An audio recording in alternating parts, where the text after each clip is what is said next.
ಬಿಪಿಗೂ kidney ಪ್ರಾಬ್ಲಮ್ಗೆ ಏನಾದರೂ connections ಇದೆಯಾ ಹೇಗೆ ಅಂತ? ಸೊ ಜನರಲಿ ಬಿ ಪಿ ಒಂದು ಪೆಟ್ರೋಲ್ ಇದ್ದಂಗೆ. ನಾವು ಬೆಂಕಿ ಹಚ್ಚುವಾಗ ಬರೀ ಬೆಂಕಿ ಹಚ್ಚಿದ್ರೆ ಹೆಂಗೆ ಹಚ್ಕೊಳ್ಳುತ್ತೋ, ಪೆಟ್ರೋಲ್ ಹಾಕಿ ಹಚ್ಚಿದಾಗ ಜೋರಾಗಿ ಹಚ್ಕೊಳ್ಳುತ್ತೆ. ಸೊ ಕಿಡ್ನಿ ಕಾಯಿಲೆ ಅಂದರೆ ಕಿಡ್ನಿ ಒಂಥರ ಹಾರ್ಡ್ ವರ್ಕರ್ ಇದ್ದಂಗೆ. ಸೊ ಫುಲ್ ಕೆಲಸ ಮಾಡುತ್ತೆ. ಅದು ಎಲ್ಲಿವರೆಗೂ ಲಾಸ್ಟ್ವರೆಗೂ ಫೇಲ್ ಆಗಲ್ವೋ ಅಲ್ಲಿವರೆಗೂ ನಿಮಗೆ ಸಿಮ್ಟಮ್ಸ್ ತೋರಿಸಲ್ಲ. ಹಾರ್ಟ್ ಥರ ಅಲ್ಲ. ಹಾರ್ಟ್ಗೆ ಏನಂದ್ರೆ ನೋವಾಗಿದ ತಕ್ಷಣ ಹತ್ಬಿಡುತ್ತೆ. ಬಟ್ ಕಿಡ್ನಿ ಹಂಗಲ್ಲ. ಚಾಟಿ ಏಟ್ ತಿನ್ನೋ ಅಂತ ಒಂದು ಆರ್ಗನ್ ಅದು. ಸೊ ಎಷ್ಟು ತಿಂದ್ರೂ ತಡಿತಾನೇ ಇರುತ್ತೆ. ರಾತ್ರಿ 10 ಗಂಟೆಗೆ ನೀರು ಕುಡಿದು ಎಲ್ಲ ಮಲಗಿರ್ತಾರೆ. 2 ಗಂಟೆಗೆ ಒಂದ್ಸತಿ ಎದ್ದೊಳ್ತಾರೆ, 3 ಗಂಟೆಗೆ ಒಂದ್ಸತಿ ಎದ್ದೊಳ್ತಾರೆ, 4 ಗಂಟೆಗೆ ಒಂದ್ಸತಿ ಎದ್ದೊಳ್ತಾರೆ. ಆ ಥರ ಆದಾಗ ನಾಕ್ಚೂರಿಯಾ ಅಂತ ಕರಿತೀವಿ. ನಮ್ಮ ಮೂತ್ರದ ಬಣ್ಣಕ್ಕೂ ಕಿಡ್ನಿ ಆರೋಗ್ಯಕ್ಕೆ ಏನಾದರೂ ಸಂಬಂಧ ಇದೆಯಾ ಅಂತ? ವಿಂಟರಲ್ಲಿ ಬೇರೆ ಕಲರ್ ಬರುತ್ತೆ, ಸಮ್ಮರಲ್ಲಿ ಬೇರೆ ಕಲರ್ ಬರುತ್ತೆ, ಸ್ಪ್ರಿಂಗಲ್ಲಿ ಬೇರೆ ಕಲರ್ ಬರುತ್ತೆ, ಬೀಟ್ರೂಟ್ ತಿಂದರೆ ಬೇರೆ ಕಲರ್ ಬರುತ್ತೆ, ಸ್ಪಿನಾಚ್ ತಿಂದರೆ ಬೇರೆ ಕಲರ್ ಬರುತ್ತೆ, ಅಂದರೆ ಸೊಪ್ಪು ತಿಂದರೆ ಬೇರೆ ಕಲರ್ ಬರುತ್ತೆ. ಸೊ ಕಲರಿಂದಾಗಿ ಕಿಡ್ನಿ ಡಿಸೀಸ್ ಕಂಡುಹಿಡಿಯೋಕ್ಕಾಗಲ್ಲ. ಸರ್ ನಾನು ಯೂರಿನ್ ಪಾಸ್ ಮಾಡಿದಾಗ ಸೋಪ್ ನೊರೆ ಬಂದಂಗೆ ಬರುತ್ತೆ, ಸೊ ನನಗೆ ಕಿಡ್ನಿ ಪ್ರಾಬ್ಲಮ್ ಇದೆ ಅಂತ. ಯಾರು ಪಾಸ್ ಮಾಡಿದ್ರು ಸೋಪ್ ನೊರೆ ಬಂದಂಗೆ ಬರುತ್ತೆ.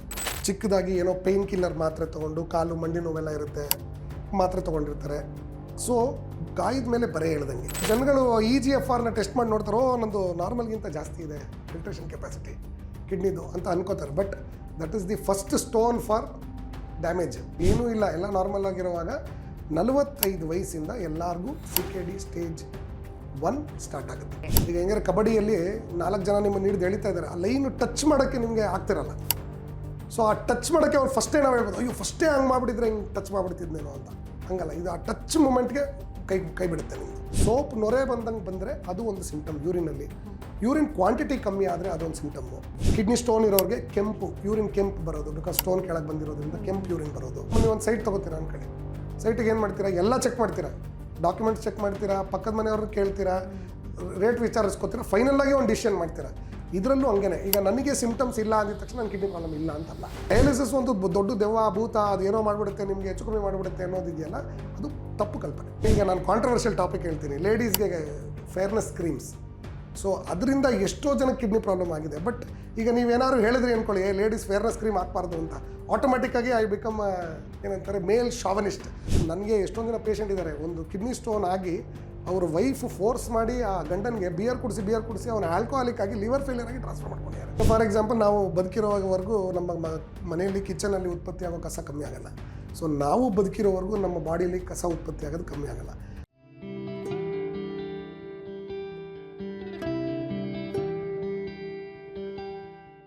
ನಮಸ್ತೆ, ನೀವು ನೋಡ್ತಾ ಇದ್ದೀರಾ ವಿಜಯ ಕರ್ನಾಟಕ. ನಾನು ರಕ್ಷಾ ಕೋಟ್ಯಾನ್. BP ಶುಗರ್ ಇವಾಗ ಯಾರಿಗಿಲ್ಲ ಹೇಳಿ? ಸಣ್ಣ ಮಕ್ಕಳಿಂದ ಹಿಡಿದು ಕೂಡ ದೊಡ್ಡವರವರೆಗೂ ಕೂಡ ಬರುವಂಥ ಕಾಮನ್ ಆಗಿರುವಂಥ ಒಂದು ಕಂಡೀಷನ್ ಅಂತಲೇ ಹೇಳ್ಬೋದು. ಹಾಗಿದ್ರೆ ಈ BP ಅಥವಾ ಡಯಾಬಿಟೀಸ್ ಬಂತು ಅಂತ ಹೇಳಿದ್ರೆ ಇದು ಕಿಡ್ನಿ ಮೇಲೆ ಹೇಗೆ ಎಫೆಕ್ಟನ್ನು ಮಾಡುತ್ತೆ? ಯಾಕೆಂತ ಹೇಳಿದ್ರೆ ಕಾಮನ್ ಆಗಿ ನಾವು ಅನ್ಕೋತೀವಿ ಇದು ಹಾರ್ಟ್ ಮೇಲೆ ಎಫೆಕ್ಟನ್ನು ಮಾಡುತ್ತೆ ಅಥವಾ ಕಣ್ಣಿನ ಮೇಲೆ ಕೂಡ ಡಯಾಬಿಟೀಸ್ ಎಫೆಕ್ಟನ್ನು ಮಾಡುತ್ತೆ ಅಂತ. ಸೊ ಕಿಡ್ನಿ ಸಮಸ್ಯೆ ಬರೋದಕ್ಕೆ ಈ ಡಯಾಬಿಟೀಸ್ ಆಗಿರ್ಬೋದು ಅಥವಾ BP ಹೇಗೆ ಕಾರಣ ಆಗಬಹುದು? ಸೊ ನಮ್ಮ ಲೈಫ್ ಸ್ಟೈಲನ್ನು ನಾವು ಯಾವ ರೀತಿಯಾಗಿ ಚೇಂಜ್ ಮಾಡ್ಕೋಬೇಕಾಗತ್ತೆ? ಈ ಎಲ್ಲ ವಿಚಾರದ ಬಗ್ಗೆ ಹೆಚ್ಚಿನ ಮಾಹಿತಿನ ತಿಳಿಸ್ಕೊಡೋದಕ್ಕೆ ಇವತ್ತು ನಮ್ಮ ಜೊತೆ ಇದ್ದಾರೆ doctor Arun Kumar N, senior consultant, nephrologist and renal transplant physician, ಸ್ಪರ್ಶ ಹಾಸ್ಪಿಟಲ್, ಯಶವಂತಪುರ, ಬ್ಯಾಂಗ್ಳೂರು. ಡಾಕ್ಟರ್, ಕಾರ್ಯಕ್ರಮಕ್ಕೆ ಸ್ವಾಗತ. ನಮಸ್ಕಾರ ಡಾಕ್ಟರ್. ಈಗ ಕಿಡ್ನಿಯ ಆರೋಗ್ಯದ ಬಗ್ಗೆ ಮಾತಾಡೋದಬೇಕಾದ್ರೆ ಅದಕ್ಕಿಂತ ಮುಂಚೆ ನಾವು ಈಗ ಕಾಮನ್ ಆಗಿರುವಂಥ ಒಂದು ಕಂಡೀಷನ್ ಅಂತ ಹೇಳಿದ್ರೆ BP ಶುಗರ್ ತುಂಬ ಜನರಿಗೆ ಇದ್ದೇ ಇರುತ್ತೆ. ಮುಂಚೆ ಎಲ್ಲ ಏಜ್ ಆದವ್ರಿಗೆ ಬರೋವಂಥ ಅಥವಾ ಸ್ವಲ್ಪ ಶ್ರೀಮಂತರಿಗೆ ಬರುವಂಥ ಕಾಯಿಲೆ ಅಂತ ಕರಿತಾ ಇದ್ರು. ಸೊ ಶುಗರ್ ಕಾಮನ್ ಆಗಿದೆ. ಸೊ ಡಯಾಬಿಟೀಸ್ ಯಾವ ರೀತಿಯಾಗಿ ಕಿಡ್ನಿ ಮೇಲೆ ಎಫೆಕ್ಟನ್ನು ಮಾಡುತ್ತೆ ಅಂತ ಕಾಮನ್ ಆಗಿ ನಾವು ಅನ್ಕೋತೀವಿ, ನಮ್ಮ ಲೈಫ್ ಸ್ಟೈಲ್ ಬೇರೆ ಯಾವುದೋ ಕಾರಣಗಳಿಂದಾಗಿ ಕಿಡ್ನಿ ಮೇಲೆ ಅದು ಎಫೆಕ್ಟನ್ನು ಮಾಡ್ಬೋದು ಅಂತ. ಆದರೆ ಪರ್ಟಿಕ್ಯುಲರ್ಲಿ ಡಯಾಬಿಟೀಸ್ ಹಾಗೇನೆ ಕಿಡ್ನಿಯ ನಡುವೆ ಇರುವಂಥ ಕನೆಕ್ಷನ್ಸ್ ಏನು ಅಂತ? ಸೊ ಜನರಲಿ ಡಯಾಬಿಟೀಸ್ ನೀವು ಹೇಳ್ದಂಗೆ ಮೊದಲು ಸಾವುಕಾರ ಕಾಯಿಲೆ ಅಂತಿತ್ತು. ಯಾಕೆ ಸಾವುಕಾರ ಕಾಯಿಲೆ ಅಂದರೆ ದುಡ್ಡಿರೋರು ಮಾತ್ರ ಟೆಸ್ಟ್ ಮಾಡಿಸ್ಕೊತಾ ಇದ್ರು. ಓಕೆ. ಸೊ ಬಡವರಿಗೆ ಯಾಕೆ ಕಾಯಿಲೆ ಬರ್ತಿಲ್ಲ ಅಂದರೆ ಅವರು ಟೆಸ್ಟ್ ಮಾಡಿಸ್ಕೊತಾ ಇರಲಿಲ್ಲ. ಈಗ ಓವರ್ ಆಲ್ ಆಗಿ ಎಲ್ಲರೂ ಜನರಲ್ ಚೆಕಪ್ ಮಾಡೋದ್ರಿಂದ ಆಗಲಿ, ಹೆಲ್ತ್ ಕಾನ್ಷಿಯಸ್ನೆಸ್ ಇರೋದಾಗಲಿ ನಮ್ಮ ಪಬ್ಲಿಕಲ್ಲಿ ಜಾಸ್ತಿ ಆಗಿರೋದ್ರಿಂದ ಸೊ ಡಯಾಬಿಟೀಸ್ ಕಂಡಿಡಿತ ಜಾಸ್ತಿ ಆಗಿದೆ. ಒಂದು. ಎರಡನೇದು, ನಮ್ಮ ಬಾಡಿಯಲ್ಲಿ 3 ಥರ ರಕ್ತನಾಳಗಳಿದ್ದಾವೆ. ಸೊ ಜನರಲಿ ಡಯಾಬಿಟೀಸ್ ಅಫೆಕ್ಟ್ ಮಾಡೋದು ರಕ್ತನಾಳಗಳನ್ನ, ಮೋಸ್ಟ್ ಆಫ್ ಇಟ್. ಅದ್ರ ಜೊತೆಗೆ ನೆಕ್ಸ್ಟ್ ಅಫೆಕ್ಟ್ ಮಾಡೋದು ನರಗಳನ್ನ. ಸೊ ಈ 3 ಟೈಪ್ ರಕ್ತನಾಳಗಳು, ಒಂದು ದೊಡ್ಡ ರಕ್ತನಾಳಗಳು, ಅದು ನಮ್ಮ ಬ್ರೈನ್, ಹಾರ್ಟ್, ಕಾಲು ಕೈಗೆ ಬ್ಲಡ್ ಸಪ್ಲೈ ಕೊಡುತ್ತೆ. ಮೀಡಿಯಮ್ ಸೈಜ್ ರಕ್ತನಾಳಗಳು, ಅದು ಲಿವರ್, ಲಂಗ್ಸ್ ಮತ್ತು ನಮ್ಮ ಕರಳುಗಳಿಗೆ ಬ್ಲಡ್ ಸಪ್ಲೈ ಕೊಡುತ್ತೆ. ಅದಾದಮೇಲೆ ಕಣ್ಣು, ಕಿಡ್ನಿ ಮತ್ತು ಚರ್ಮ, ಈ 3ಕ್ಕೆ ಸಣ್ಣ ರಕ್ತನಾಳಗಳಿಂದ ರಕ್ತ ಸಪ್ಲೈ ಮಾಡುತ್ತೆ. ಸೊ ಜನರಲಿ ಎಲ್ಲ ಕಾಯಿಲೆಗಳು ಒಂದು ಪರ್ಟಿಕ್ಯುಲರ್ ರಕ್ತನಾಳಗಳನ್ನ ಅಫೆಕ್ಟ್ ಮಾಡುತ್ತೆ. ಬಟ್ ಡಯಾಬಿಟೀಸ್ ಆಲ್ರೌಂಡರ್ ಇರೋ ಕಾರಣ ಅದು ಎಲ್ಲ ರಕ್ತನಾಳಗಳನ್ನು ಡ್ಯಾಮೇಜ್ ಮಾಡುತ್ತೆ. ಸೊ ಫಸ್ಟ್ ಡ್ಯಾಮೇಜ್ ಮಾಡೋದು ಚಿಕ್ಕ ರಕ್ತನಾಳಗಳು, ಸೆಕೆಂಡ್ ಅದು ದೊಡ್ಡ ರಕ್ತನಾಳಗಳು, ಆಮೇಲೆ ಲಾಸ್ಟಲ್ಲಿ ಮೀಡಿಯಂ ರಕ್ತನಾಳಗಳನ್ನ ಡ್ಯಾಮೇಜ್ ಮಾಡುತ್ತೆ. ಈ ಕಾರಣದಿಂದ ಫಸ್ಟು ಕಣ್ಣು, ಕಿಡ್ನಿ, ಚರ್ಮದಲ್ಲಿ ವ್ಯತ್ಯಾಸಗಳು ಡಯಾಬಿಟಿಸಲ್ಲಿ ಕಾಣಿಸ್ಕೊಳ್ಳುತ್ತೆ. ಸೊ ಸಣ್ಣ ರಕ್ತನಾಳಗಳನ್ನ ಡ್ಯಾಮೇಜ್ ಮಾಡೋದ್ರಿಂದ ಕಿಡ್ನಿಯಲ್ಲಿರುವಂಥ ಬ್ಲಡ್ ಸಪ್ಲೈ ಅಫೆಕ್ಟ್ ಮಾಡಿ, because kidney arteries are sometimes called end arteries ಅಂತ ಹೇಳ್ತೀವಿ. ಅಂದರೆ ಆರ್ಟ್ರೀಸ್ಗೆ ಸರ್ಕ್ಯುಲೇಷನ್ ವಾಪಸ್ ಒಂದ್ಸತಿ ಡ್ಯಾಮೇಜ್ ಆದರೆ ಇನೋವೇಷನ್ ಇರಲ್ಲ, ಅದಕ್ಕೆ ಮತ್ತೆ ವಾಪಸ್ ಅದು ಉತ್ಪತ್ತಿ ಆಗಲ್ಲ. ಸೊ ಅದರಿಂದಾಗಿ ಒಂದ್ಸತಿ ಡಯಾಬಿಟಿಸಿಂದ ಕಿಡ್ನಿ ಡ್ಯಾಮೇಜ್ ಆದಾಗ ಕಂಪ್ಲೀಟ್ ಡ್ಯಾಮೇಜ್ ಆಗುತ್ತೆ. Okay okay. ಹಾಗಿದ್ರೆ ಬಿ ಪಿಗೂ ಕಿಡ್ನಿ ಪ್ರಾಬ್ಲಮ್ಗೆ ಏನಾದರೂ ಕನೆಕ್ಷನ್ಸ್ ಇದೆಯಾ ಹೇಗೆ ಅಂತ? ಸೊ ಜನರಲಿ ಬಿ ಪಿ ಒಂದು ಪೆಟ್ರೋಲ್ ಇದ್ದಂಗೆ. ನಾವು ಬೆಂಕಿ ಹಚ್ಚೋವಾಗ ಬರೀ ಬೆಂಕಿ ಹಚ್ಚಿದ್ರೆ ಹೆಂಗೆ ಹಚ್ಕೊಳ್ಳುತ್ತೋ, ಪೆಟ್ರೋಲ್ ಹಾಕಿ ಹಚ್ಚಿದಾಗ ಜೋರಾಗಿ ಹಚ್ಕೊಳ್ಳುತ್ತೆ. ಸೊ ಬಿ ಪಿ ಇದ್ದಾಗ ನಮ್ಮದು ರಕ್ತನಾಳಗಳು ಡ್ಯಾಮೇಜ್ ಆಗೋ ಸಾಧ್ಯತೆ ಜಾಸ್ತಿ. ಸೊ ಅದ್ರ ಜೊತೆಗೆ ಡಯಾಬಿಟೀಸು ಇದ್ದಾಗ ಎರಡೂ ಸೇರ್ಕೊಂಡು ಒಂದೇ ಸತಿಗೆ ನಮಗೆ ಜಾಕ್ಪಾಟ್ ಒದೆಗಳು ಎರಡು ಪುಷ್ ಕೊಡುತ್ತೆ ಅಲ್ಲಿಗೆ ಹೆಚ್ಚಾಗೋದಕ್ಕೆ. ಸೊ ನಾವು ಟಿಪ್ಪು ಡ್ರಾಪಿಂದ ಬೀಳೋದ್ರು, ನಾವೇ ಬೀಳೋದಕ್ಕೂ ಯಾರೊಬ್ರು ತಳ್ಳಿ ಬೀಳಿಸೋಕ್ಕೂ ವ್ಯತ್ಯಾಸ ಇರುತ್ತಲ್ಲ, ಅದೇ ಥರ ಇದು ಯಾರೊಬ್ರು ತಳ್ಳಿ ಬೀಳಿಸಂಗೆ. Okay okay doctor. ಹಾಗಿದ್ರೆ ಈಗ ಡಯಾಬಿಟೀಸ್ ಇದ್ದ ಎಲ್ರಿಗೂ ಕೂಡ ಕಿಡ್ನಿ ಪ್ರಾಬ್ಲಮ್ ಬರುತ್ತಾ ಅನ್ನೋ ಒಂದು ಕ್ವಶನ್ ಬರುತ್ತೆ. ಸೊ ಇದಕ್ಕೆ ಏನು ಹೇಳ್ತೀರಾ ನೀವು? ಸೊ ಜನರಲಿ ಡಯಾಬಿಟೀಸ್ ನಮ್ಮ ಕಿಡ್ನಿನ ಅಫೆಕ್ಟ್ ಮಾಡಬೇಕಂದ್ರೆ generally as per literature 10 years minimum ಆಗಬೇಕು. 10 years ಡಯಾಬಿಟಿಸ್ ಇದ್ದವರು, ಅನ್ಕಂಟ್ರೋಲ್ಡ್ ಡಯಾಬಿಟಿಸ್ ಇದ್ದವರು. ಸೊ ಜನರಲಿ ಏನಾಗುತ್ತೆ ಅಂದರೆ, ಈ ಹಿಂದೆ ನಾವು ನೋಡಿರ್ಬೋದು ನಮ್ಮ ತಾತ ಅಜ್ಜಿ ಅವ್ರಿಗೆಲ್ಲ 35-40 ವಯಸ್ಸಿಗೆ ಡಯಾಬಿಟಿಸ್ ಬಂದು ಅವರೆಲ್ಲ ಈಗಲೂ ಕಿಡ್ನಿ ಪ್ರಾಬ್ಲಮ್ ಇಲ್ಲದೆ ಚೆನ್ನಾಗಿದ್ದಾರೆ. ಯಾಕೆ ಅಂದರೆ ನಮ್ಮ ಬಾಡಿಯಲ್ಲಿ ಒಂದು ಮಾಲಿಕ್ಯುಲರ್ ಮೆಮರಿ ಅಂತ ಒಂದು ಕಾನ್ಸೆಪ್ಟ್ ಇದೆ. ಇದು ಹೆಂಗೆ ಅಂದರೆ, ನಮಗೆ ಅರ್ಲಿ ಆಸ್ಪೆಕ್ಟ್ ಆಫ್ ಡಯಾಬಿಟೀಸ್ ಬಂದಾಗ ನಮ್ಮ ಶುಗರ್ ಎಷ್ಟಿರುತ್ತೆ, HbA1c ಎಷ್ಟಿರುತ್ತೆ ಅನ್ನೋದು ನಮ್ಮ ಬಾಡಿಯಲ್ಲಿ ಇರೋ ಈಚ್ ಸೆಲ್ಲಲ್ಲಿ ಸ್ಟೋರ್ ಆಗಿರುತ್ತೆ. ಸೊ ಆ ಸ್ಟೋರೇಜ್ ಹೆಂಗಿರುತ್ತೋ ಅದ್ರ ಮೇಲೆ ನಮ್ಮ complications. For example, early diabetic detection ಆಗಿ ಟ್ರೀಟ್ಮೆಂಟ್ ಅರ್ಲಿ ಸ್ಟಾರ್ಟ್ ಮಾಡಿ ಟ್ರೀಟ್ಮೆಂಟ್ ಕಂಟಿನ್ಯೂಸ್ ಆಗಿ ತಗೊಂಡು ರೆಗ್ಯುಲರ್ ಫಾಲೋ ಅಪ್ಪಲ್ಲಿರೋ ಪೇಷಂಟ್ಗೆ ಕಾಂಪ್ಲಿಕೇಶನ್ಸ್ 30 ವರ್ಷ ಆದರೂ ಬರಲ್ಲ. ಅದೇ ರೀಸೆಂಟ್ಲಿ ಡಿಟೆಕ್ಟೆಡ್ HbA1c 15-16 ಕಂಟಿನ್ಯೂಸ್ ಆಗಿ 5-6 years not controlled, regular follow up ಇಲ್ಲ, ಮತ್ತು ಮಲ್ಟಿಪಲ್ ಟ್ರೀಟ್ಮೆಂಟ್ಸ್ ಟ್ರೈ ಮಾಡೋರು ನೀವು ನೋಡಿದಾಗ ಅವರಿಗೆಲ್ಲ ಅಫೆಕ್ಷನ್ ಜಾಸ್ತಿ ಫಾಸ್ಟಾಗಿ ಆಗುತ್ತೆ. ಸೊ ಡಯಾಬಿಟೀಸಲ್ಲಿ 2 ಇಂಪಾರ್ಟೆಂಟ್ ಕಾನ್ಸೆಪ್ಟ್. ಒಂದು, at the time of diagnosis ನಿಮ್ಮ HbA1c ಏನು, ನಿಮ್ಮ ಫಾಲೋ ಅಪ್ ಏನು. ಎರಡನೇದು, number of years of diabetes. Okay, ಎಷ್ಟು ವರ್ಷಗಳಿಂದ ಇದೆ ನಿಮಗೆ ಅನ್ನೋದು. Okay okay. ಸೊ ಹಾಗಿದ್ರೆ ಈಗ ಡಯಾಬಿಟೀಸ್ನಿಂದ ಕಿಡ್ನಿ ಮೇಲೆ ಎಫೆಕ್ಟ್ ಆಗುವಂಥದ್ದು ಅದು ಅಕ್ಯೂಟ್ ಆಗಿರುತ್ತಾ, ಕ್ರಾನಿಕ್ ಆಗಿರುತ್ತಾ ಅಂತ? ಈಗ ಕಿಡ್ನಿ ಫೇಲ್ಯೂರ್ ಅಂತ ಹೇಳಿದಾಗ ನಾವು ಅಕ್ಯೂಟ್ ಮತ್ತು ಕ್ರಾನಿಕ್ ಅಂತ ಹೇಳ್ತೀವಿ. ಇದು ಯಾವ ರೀತಿಯಾಗಿ ಆಗುತ್ತೆ ಅಂತ? So generally acute kidney injury ಅಂತ ಹೇಳಿದ್ರೆ ನಾವು ಅದು ತಾತ್ಕಾಲಿಕವಾಗಿ ಕಿಡ್ನಿನ ಡ್ಯಾಮೇಜ್ ಮಾಡುವಂಥ ಒಂದು ಸಂಗತಿ. ಈ ತಾತ್ಕಾಲಿಕ ಡ್ಯಾಮೇಜ್ ಯಾವಾಗ್ಲೂ ಆಟೋಮೆಟಿಕ್ಕಾಗಿ ನಾವು ಟ್ರೀಟ್ಮೆಂಟ್ ಕೊಟ್ಟರೆ ಇಂಪ್ರೂವ್ಮೆಂಟ್ ಆಗುತ್ತೆ. ಕ್ರೋನಿಕ್ ಕಿಡ್ನಿ ಡಿಸೀಸ್ ಅಂದರೆ ಒಂದು ಜಾರಬಂಡಿ ಇದ್ದಂಗೆ, ಸ್ಲೋವಾಗಿ ನಮ್ಮ ಕಿಡ್ನಿ ಫಂಕ್ಷನಿಂಗ್ ಕಮ್ಮಿ ಮಾಡ್ತಾ ಹೋಗುತ್ತೆ. ಪರ್ಮನೆಂಟ್ ಡ್ಯಾಮೇಜ್ ಅನ್ನೋದು ಕ್ರಾನಿಕ್ ಕಿಡ್ನಿ ಡಿಸೀಸ್ ಅಂತ ಹೇಳ್ತೀವಿ. Many of the acute kidney injuries are treatable, curable and completely recoverable. But ಆ ಥರ ಕಿಡ್ನೀಸ್ಗೂ ಒಂದು 5-10% ಚಾನ್ಸಸ್ ಇರುತ್ತೆ ಕ್ರಾನಿಕ್ ಕಿಡ್ನಿ ಡಿಸೀಸ್ ಆಗಿ ಪರಿವರ್ತನೆ ಆಗೋಕ್ಕೆ. ಓಕೆ. ಸೊ ಅಕ್ಯೂಟ್ನಿಂದ ಕ್ರಾನಿಕ್ ಆಗುತ್ತೆ. ಸೊ ಸಮ್ಟೈಮ್ಸ್ ಈಗ ಕಿಡ್ನಿ ಸ್ಟೋನ್ ಇರುತ್ತೆ, ಇಲ್ಲ ಯಾರಿಗೋ ಒಬ್ರಿಗೆ ಡಯಾಬಿಟೀಸ್ ಇರೋರಿಗೆ ಚಿಕ್ಕದಾಗಿ ಏನೋ ಪೇಯ್ನ್ ಕಿಲ್ಲರ್ ಮಾತ್ರೆ ತೊಗೊಂಡು, ಕಾಲು ಮಂಡಿ ನೋವೆಲ್ಲ ಇರುತ್ತೆ, ಮಾತ್ರೆ ತೊಗೊಂಡಿರ್ತಾರೆ. ಸೊ ಗಾಯದ ಮೇಲೆ ಬರೆ ಹೇಳ್ದಂಗೆ ಆಲ್ರೆಡಿ ಕಿಡ್ನಿ ಡಯಾಬಿಟಿಸಿಂದ ಡ್ಯಾಮೇಜ್ ಆಗುತ್ತೆ. ಅದ್ರ ಮೇಲೆ ನಾವು ಪೇಯ್ನ್ ಕಿಲ್ಲರ್ಸು, ಬೇರೆ ಆಲ್ಟರ್ನೇಟಿವ್ ಮೆಡಿಕೇಷನ್ಸು ಅಥವಾ ಇನ್ಫೆಕ್ಷನ್ ಏನಾದ್ರು ಬಂದಾಗ ಆಟೋಮೆಟಿಕ್ಕಾಗಿ ಕ್ರಿಯಾಟಿನ್ ಜಾಸ್ತಿ ಆಗುತ್ತೆ. ಅದರಿಂದಾಗಿ ಪರ್ಮನೆಂಟ್ ಕಿಡ್ನಿ ಡ್ಯಾಮೇಜ್ ಆಗೋ ಸಾಧ್ಯತೆ, ಅಂದರೆ ಅಲ್ಲಿಂದ ಆ ರೋಡ್ ಸ್ಟಾರ್ಟ್ ಆಗುತ್ತೆ. ಸೊ ಈಗ ನಾವು ಹೈವೇಲಿ ಹೋಗಂಗೆ, ನಾವು ಸಿಟಿ ರೋಡ್ ದಾಟಿ ಹೈವೇ ರೋಡ್ಗೆ ಹೋದರೆ ಆಟೋಮೆಟಿಕ್ಕಾಗಿ ಫಾಸ್ಟಾಗಿ ಹೋಗ್ಬೋದಲ್ಲ, ಅದೇ ಥರ. So diabetes can cause both things. ಏನು, one is acute kidney injury, it can also cause chronic kidney disease. Okay. ಹಾಗಿದ್ರೆ ಕಿಡ್ನಿಯನ್ನು ಹಾಳು ಮಾಡೋದಕ್ಕೆ ಎಲ್ಲರೂ ಸಾಥ್ ಕೊಟ್ಟಂಗೆ ಅಲ್ಲಿ. ಹೌದೌದು, ಎಲ್ಲರೂ ಸೇರಿ ಬೀಳಿಸ್ದಂಗೆ. Okay okay. ಹಾಗಿದ್ರೆ ಡಾಕ್ಟರ್, ಈಗ ನಮಗೆ ಡಯಾಬಿಟೀಸ್ನಿಂದ ಕಿಡ್ನಿ ಎಫೆಕ್ಟ್ ಆಗ್ತಿದೆ ಅಂದಾಗ ಸಿಂಪ್ಟಮ್ಸ್ ಏನಾದರೂ ಗೊತ್ತಾಗುತ್ತಾ? ಇನಿಷಿಯಲಿ ಅಲರ್ಟ್ ಆಗ್ಬೋದಾ ಡಯಾಬಿಟೀಸ್ ಇದ್ದವರು ಅಂತ? ಸೊ ಈಗ ನೀವು ನೋಡಿದಂಗೆ ರಿಪೋರ್ಟ್ಸಲ್ಲಿ EGFR ಅಂತ ಬರುತ್ತೆ. ಎಲ್ಲರೂ EGFRನ ನೋಡ್ತಾ ಇರ್ತಾರೆ. ಕಿಡ್ನಿ ಡಿಸೀಸಲ್ಲಿ, ಅಂದರೆ ಡಯಾಬಿಟಿಕ್ ಕಿಡ್ನಿ ಡಿಸೀಸ್ ಅಂತ ಹೇಳ್ತೀವಿ. ಡಯಾಬಿಟೀಸ್ ಅಫೆಕ್ಟಿಂಗ್ ಕಿಡ್ನಿನ we stage it as diabetic kidney disease. ಅದರಲ್ಲಿ 5 ಸ್ಟೇಜ್ ಇದೆ. ಸೊ ಸ್ಟೇಜ್ 1ನಲ್ಲಿ ಏನಾಗುತ್ತೆ ಅಂದರೆ ನಿಮ್ಮ ಫಿಲ್ಟ್ರೇಷನ್ ಕೆಪಾಸಿಟಿ ಕಿಡ್ನಿದು ಜಾಸ್ತಿ ಆಗುತ್ತೆ. ಸೊ ಜನಗಳು EGFRನ ಟೆಸ್ಟ್ ಮಾಡಿ ನೋಡ್ತಾರೆ, ನಂದು ನಾರ್ಮಲ್ಗಿಂತ ಜಾಸ್ತಿ ಇದೆ ಫಿಲ್ಟ್ರೇಷನ್ ಕೆಪಾಸಿಟಿ ಕಿಡ್ನಿದು ಅಂತ ಅನ್ಕೋತಾರೆ. But that is the first stone for damage. Okay. So generally ಈ ಡ್ಯಾಮೇಜ್ ಸ್ಟಾರ್ಟ್ ಆಗೋದು ಸ್ಟೇಜ್ 1ಇಂದ ಸ್ಟೇಜ್ 5ವರೆಗೂ. ಸೊ ಸ್ಟೇಜ್ 1 ಅನ್ನೋದು ಈಸ್ ನಾರ್ಮಲ್ ಸ್ಟೇಜ್, ಏನೂ ಇಲ್ಲ, ಎಲ್ಲ ನಾರ್ಮಲ್ ಆಗಿರುವಾಗ 45 ವಯಸ್ಸಿಂದ ಎಲ್ಲರಿಗೂ CKD ಸ್ಟೇಜ್ 1 ಸ್ಟಾರ್ಟ್ ಆಗುತ್ತೆ. ಯಾಕೆ ಅಂದರೆ ನಮಗೆ ಹೆಂಗೆ ವಯಸ್ಸಾಗುತ್ತೋ ಅದೇ ಥರ ಕಿಡ್ನಿಗೂ ವಯಸ್ಸಾಗುತ್ತೆ. ಸೊ ಟೋಟಲ್ ಕಿಡ್ನಿಯಲ್ಲಿ ಒಂದು ಕಿಡ್ನಿಯಲ್ಲಿ 10 ಲಕ್ಷ ಫಿಲ್ಟರ್ಸ್ ಇರುತ್ತೆ, ನೆಫ್ರಾನ್ಸ್ ಅಂತ ಹೇಳ್ತೀವಿ ನಾವು. ಆ ಥರ 2 ಕಿಡ್ನಿಯಲ್ಲಿ 20 ಲಕ್ಷ ನೆಫ್ರಾನ್ಸ್ ಇರುತ್ತೆ.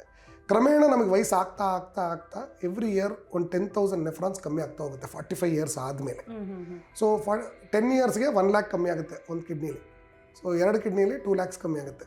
ಸೊ 20 ಲ್ಯಾಕ್ಸ್ ಇದ್ದಿದ್ದು 18 ಲ್ಯಾಕ್ಸಿಗೆ ಬರುತ್ತೆ. ಸೊ ಆಟೋಮೆಟಿಕಲಿ 18 ಲ್ಯಾಕ್ ನೆಫ್ರಾನ್ಸು 20 ಲಕ್ಷ ನೆಫ್ರಾನ್ಸ್ ಕೆಲಸ ಮಾಡಬೇಕು. ಅದಕ್ಕೆ ಹೈಪರ್ ಫಿಲ್ಟ್ರೇಷನ್ ಸ್ಟೇಜ್ ಅಂತ ಹೋಗುತ್ತೆ. ಸೊ ಆ ಸ್ಟೇಜಿಗೆ ಹೋದಾಗ ನಮಗೆ ಕಿಡ್ನಿ ಡ್ಯಾಮೇಜ್ ಸ್ಟಾರ್ಟ್ ಆಗುತ್ತೆ. ಓಕೆ. ಸೊ ಕ್ರಮೇಣ 45 ವಯಸ್ಸು ಯಾರೇ ಆಗಿರೋಲ್ಲ ಅವರೆಲ್ಲ ನೀವು EGFR ಕರೆಕ್ಟಾಗಿ ಚೆಕ್ ಮಾಡಿದ್ರೆ ಅವ್ರದ್ದೆಲ್ಲನೂ EGFR ಜಾಸ್ತಿನೇ ಇರುತ್ತೆ. ಒಂದಷ್ಟು ಜನಕ್ಕೆ ಕಮ್ಮಿ ಇರುತ್ತೆ. ಬಟ್ ಕಮ್ಮಿ ಇದೆ ಅಂದ ತಕ್ಷಣ ಕಿಡ್ನಿ ಪ್ರಾಬ್ಲಮ್ ಇದೆ ಅಂತ ಅಲ್ಲ. ಸೊ ಕಡಿಮೆ ಇರೋ ಕಾರಣ ನೀವು ಹೇಳ್ದಂಗೆ ಈ ಹಿಂದೆ ಅಕ್ಯೂಟ್ ಕಿಡ್ನಿ ಇಂಜುರಿ, ತಾತ್ಕಾಲಿಕ ಕ್ರಿಯಾಟಿನ್ ವ್ಯತ್ಯಾಸ ಆಗೋದು, ಮಾತ್ರೆಗಳಲ್ಲಿ ಕ್ರಿಯಾಟಿನ್ ವ್ಯತ್ಯಾಸ ಆಗಿರೋ ಸಂಗತಿಯಲ್ಲೂ ನಮ್ಮ EGFR ಕಮ್ಮಿ ತೋರಿಸುತ್ತೆ. ಸೊ ಇದೆಲ್ಲ ಸೇರಿಸ್ಕೊಂಡು ನೋಡಿದ್ರೆ ನೀವು ಈ ಡಯಾಬಿಟೀಸ್ ಬಂದಾಗ ಈ EGFR ಫಾಲ್ ಇರುತ್ತಲ್ಲ ಅದು ತುಂಬ ರ್ಯಾಪಿಡ್ ಆಗಿರುತ್ತೆ.